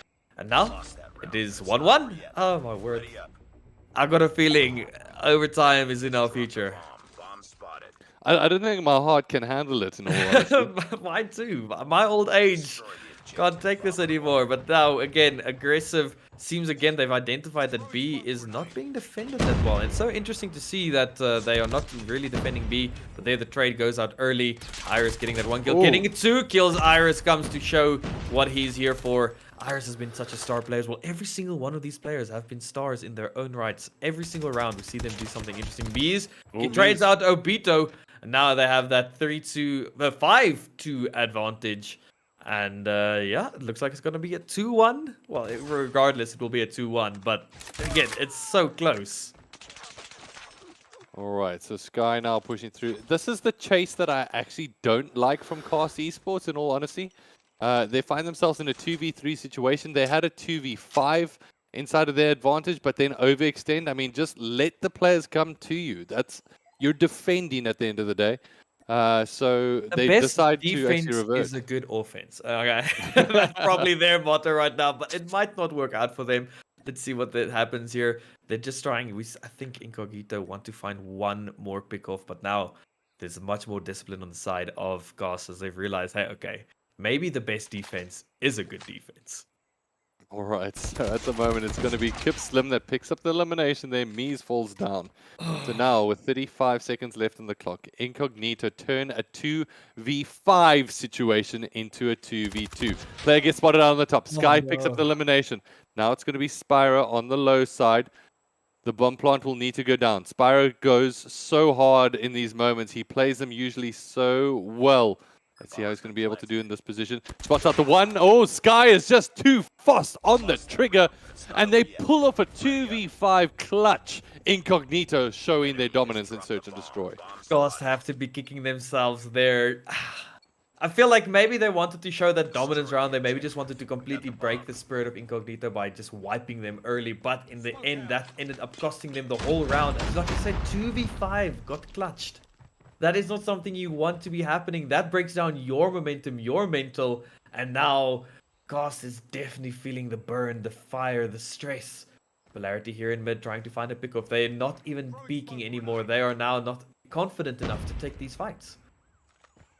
All right, so at the moment it is going to be this incognito lineup that, I mean, they've just been showing such fortitude and they keep on fighting back. Me's now on the top side, just trying to be able to pick up any players that might be at the staircase. You can see that they're time and time again trying to go for this A push. Spyro just remains disciplined. Now it's going to be a 3v5. Have Cost learned from their mistakes. Polarity now will find themselves with one, bringing this down to a 2v3 as Obito gets up one as well. Obito falls down. It's all down to Xerox, who has pulled off a crazy clutch before. Will he be able to do it again? He finds his first kill so far. 1v2, do not make it 2 1v1s. Go together. We see one player pushing in here alone. Almost gets taken out, but Xerox does choose to not go for that full commit. Maybe the smart choice. Gets the rotation. Hopefully finds out another player here. He's got 2 players to kill. Daddy Void on the sniper. And Spyro just playing down here, hopefully to be able to trade for his team. I think they know where the bomb is. So Xerox has a lot of work. He's got 30 seconds, 2 players, and he still needs to find the bomb and go plant it. So Spyro, if they play this well, they have this round. And it looks like they're actually going to show some discipline. Something new for this side of Team Cost. But no, Oh, Daddy Xerox Void falls gets down. the kill. Now it's a 1v1 Spyro versus Xerox. Here it is. The moment Spyro comes out on top, picks up the elimination. Stop it. Just my heart can't take it. I don't want to do it anymore. Stop it. This game is ridiculous. This is so stressful. And again, these minor mistakes, this overconfidence, the over-pushing, the over-commits, and from both teams right now, they just want... Again, we saw earlier, they care more about the kills than the objectives, really. Look where Iris is. He's already top here, top outlook, behind the team of Incognito. And this could be very dangerous. This could be massive for them to get a few kills off and secure themselves around, but they're just pushing just as much. He gets in behind, gets the first, gets the second, calls out the third in kitchen, but it's still the 2v2. Even with that big flank, it's still a 2v2 situation, but both players are extremely split. But now 1v2, but the bomb is planted, so he has to defend. Kipslim has done a lot. We've seen it, and they have to go together again. Don't make it 2 1v1s. Make it a 2v1, and you will win. They're coming from 2 separate angles. I don't know if it's worth it. Let's see what happens. All right. Bit of work to do here. Kipslim has been so good throughout this series at the moment. 22 seconds left on the clock. Daddy Void gets spotted out. Kipslim turns around, does the circle, comes out clutch yet again. Kipslim, you absolute beauty. Time and time again has proved such a dominant force in terms of Incognito. For me, it looks like the nerves are getting to Cast Esports. They are making mistakes. They are not communicating their plans there clearly. As Kipslim does take 2 1v1s. It wasn't a 1v2. It was 2 1v1s. Takes it. And we are now on the last round of the attack for Incognito. And they have 3 rounds so far. They find another kill there. And now it's a 4v4. They did trade at least in a way. But the close to getting that bomb off. And now it's a 3v3. No, 3v2. 3v4. My numbering is a number. And now it's a 3v3. Me is a little bit of an overextend there, as now you mentioned 3v3. And I've just got to say, Kipslim has been phenomenal. Map number 1, 43 eliminations. And then map number 4, another 43 eliminations. So respawns have been so good. Now showing that respawn gameplay here in the Search and Destroy. Now currently sitting with 9 eliminations in the back pocket. It's Polarity trying to work their way in. 3v3. 1 minute left on the clock. And his team is actually rotating out to A. So he's going to try and make some noise to buy his team some time to get that A plant off. And it seems that Cast is none the wiser of that fact. Polarity gets a kill here. That's huge. He gets 1 kill, and that will really confuse them. As look at that rotation onto B. They're going to get that plant onto A. This looks like a round for Incognito. So well played. This is the communication we're talking about. They're probably like, oh, how did they plant? We killed him. No, it's a plant on A, but now they have to work together. They are sadly splitting up, and we've talked about this so many times. Fyra. No kill yet. And Blurry, the substituted player that they brought in here. Now it's going to be Spyro on the back end. Will get spotted out, unfortunately for him. Not going to be able to survive that one. As now Blurry trying to find their way in a 2v1 situation. Blurry with it all to do. Spots out the player inside of Tiki potentially. Yep. Just getting information is the opposition player. And it does look like Blurry will fall down and Incognito get themselves, remember, on the attacking side, 4 rounds to the 2 from Cast Esports. Remember, Incognito were 2-0 down.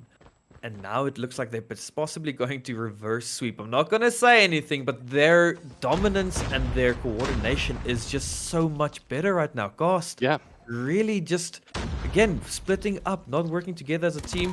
Overextending, look, gets killed there, 4v4, does get traded at least. Blurry, deep. No, this is, I'm so confused. Oh, wait, they switched sides, sorry. They are now the attacking side, and oh, you can see on the minimap they're looking the same direction. They are stressing. You can definitely see it. Yeah, you can almost feel it at this point in time, as it is going to be the squad of Incognito just finding their way in, currently with a numerical 4-3 advantage. However, on the attacking side of things, they are they're finding themselves in a very precarious position. They're trying to make their way towards this B site. However, defending, it looks like Incognito are just staying so tight as a unit. However, there's a couple of opportunities on that further A side. I can't even talk. I just want. I'm tense here. It's just like watching how slowly they're moving. It's a completely different pace we've seen throughout the whole day so far. Yeah, Bomb Obito. is going down, but Obito is getting himself in a good position. Finds out one, finds out the planter, gets the planter, and now he has option to defuse. But there's a trade-off. Iris! 2v1. Iris is down to 1v2, but the bomb is planted, which is good for him. The 2 defenders are far away from the bomb at least, but they are working together as a unit. And this is what you want to see. Polarity going on the bit further side, trying to find an angle. Spots out Iris possibly. Iris gets another kill. Xerox now knows where he is. It gets called out, but Iris! Iris with a 1v4 clutch. How? How? I don't have the words. Iris, that was mental. Now, what is going to happen? I honestly, I can't even, I can't cast. How does one do this? I don't know. I feel like this game speaks for itself. We could just watch what's happening. These players are playing like their lives depend on it. Look at player number 4 in a very good position. Guz did take it out, and now it seems like it's a 4v4, but the plant will possibly go out here now for the team of Cast. Again, it's all about the momentum and keeping your momentum or building your momentum. And it seems like now, after that clutch, Iris might have actually been able to build his team some momentum at least. And now the bomb is down 4v4. 4v4. Okay, so bomb is down at the moment. Player number 3 is in a fantastic position. Iris, 12 eliminations in the back pocket at this point in time. Me still just holding down on the bomb position.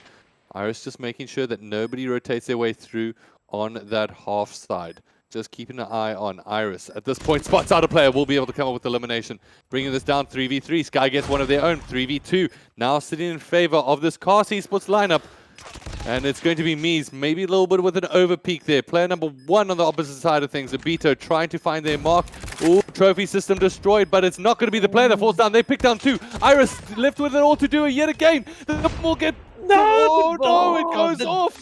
And Cast Esports pick themselves up another round. They played the time so well. Oh, finally, they found out the definition of discipline, showing so much discipline after getting the plant, not showing face at all, and that puts Incognito under the time constraint and the stress. 4-4, it looked like it might be Incognito's game, but no, Cast is here to say, I'm gonna stop saying it's anybody's game, because it's just too tight at this point. All these players are playing so well.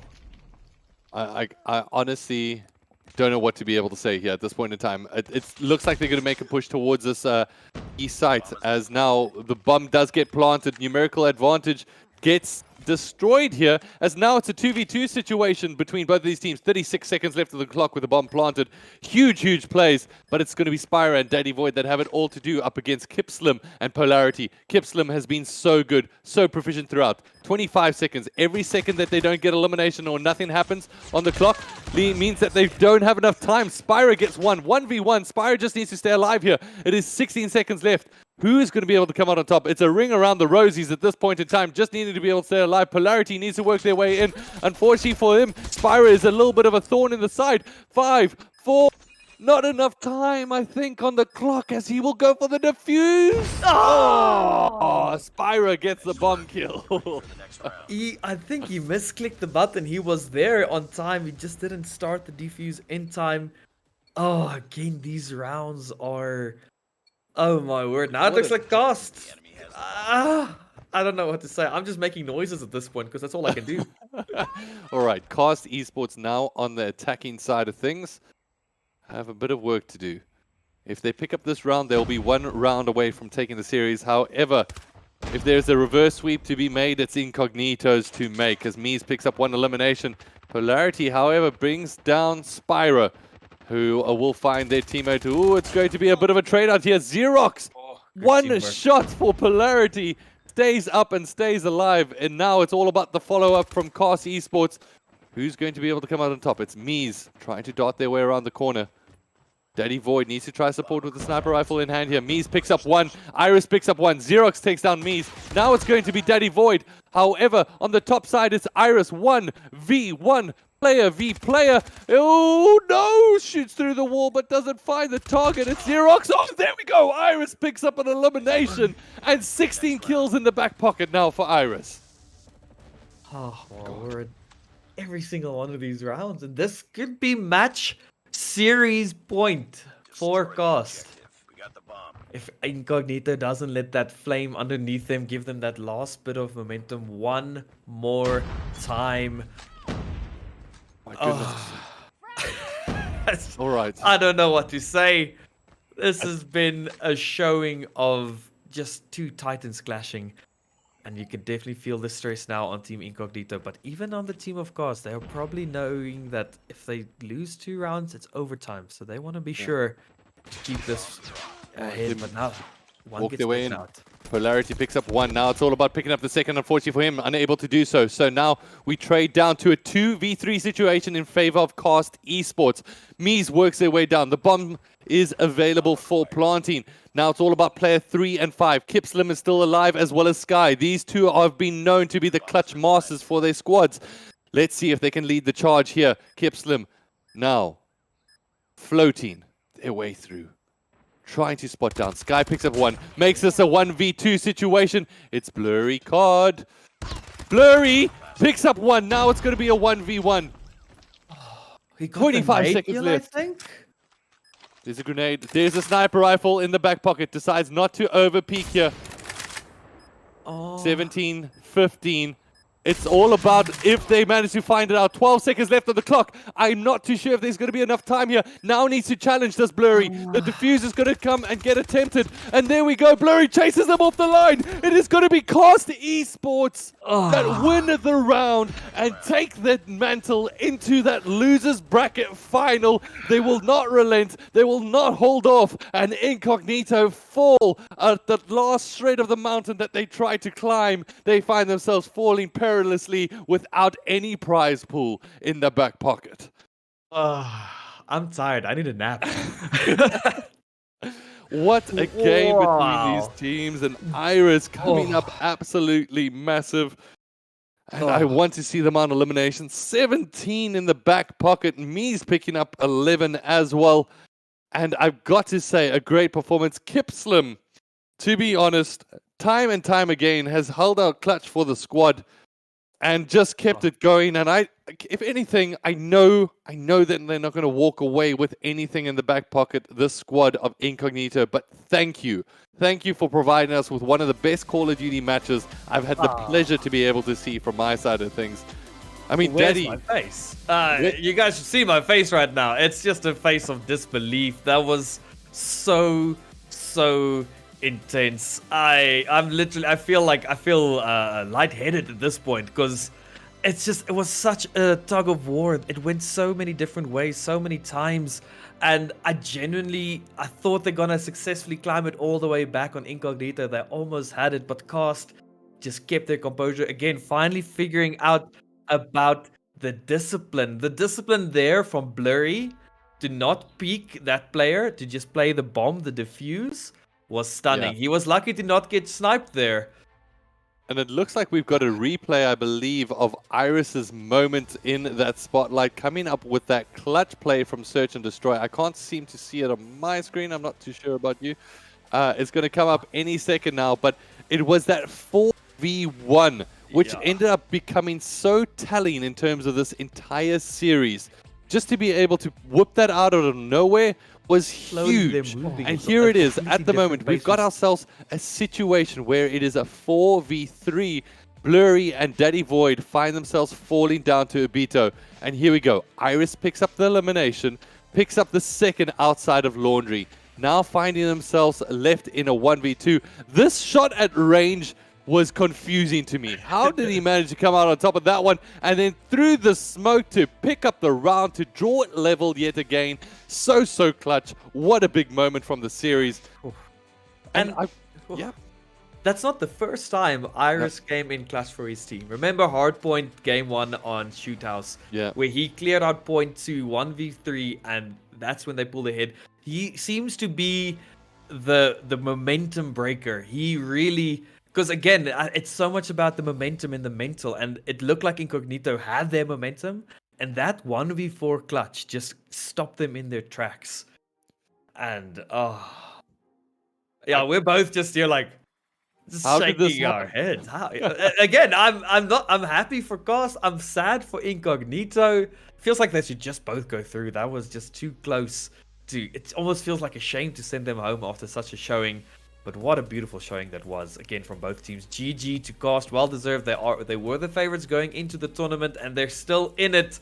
And Incognito, I want to do something. I want to call out the bracket if we can. I'm not too sure if it has been refreshed on that side of things, but we can update you. So at this point in time, we have 3 teams remaining before going into tomorrow's action. We've got Cyclone Gaming that waits there like the Shao Kahn at the top of the hill, right? Just ready and willing to be able to take on any contestant. On the opposite side of things, we've got Zero Remorse that have now found themselves in a position where they need to face Cast Esports.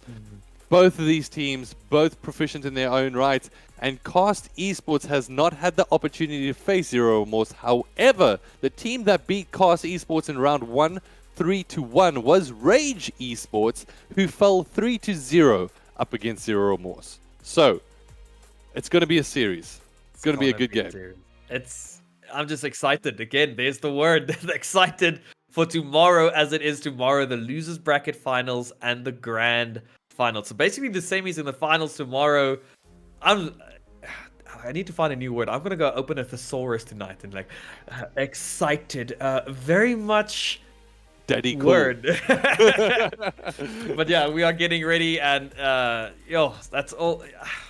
I don't know what to say after a game like that. It was just such a blast to watch and to cast and to see, and now the cast has a bit of momentum again. Like we said, momentum is important, so they are going up against Rage, who may have lost their momentum because they've been knocked down, and then just one more.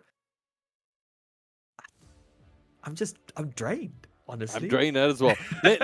I'm going to let you recharge your batteries. But for right now, ladies and gentlemen, a big thanks, of course, to Daddy Cool on our side of things. And a big thanks to the production teams behind the scenes.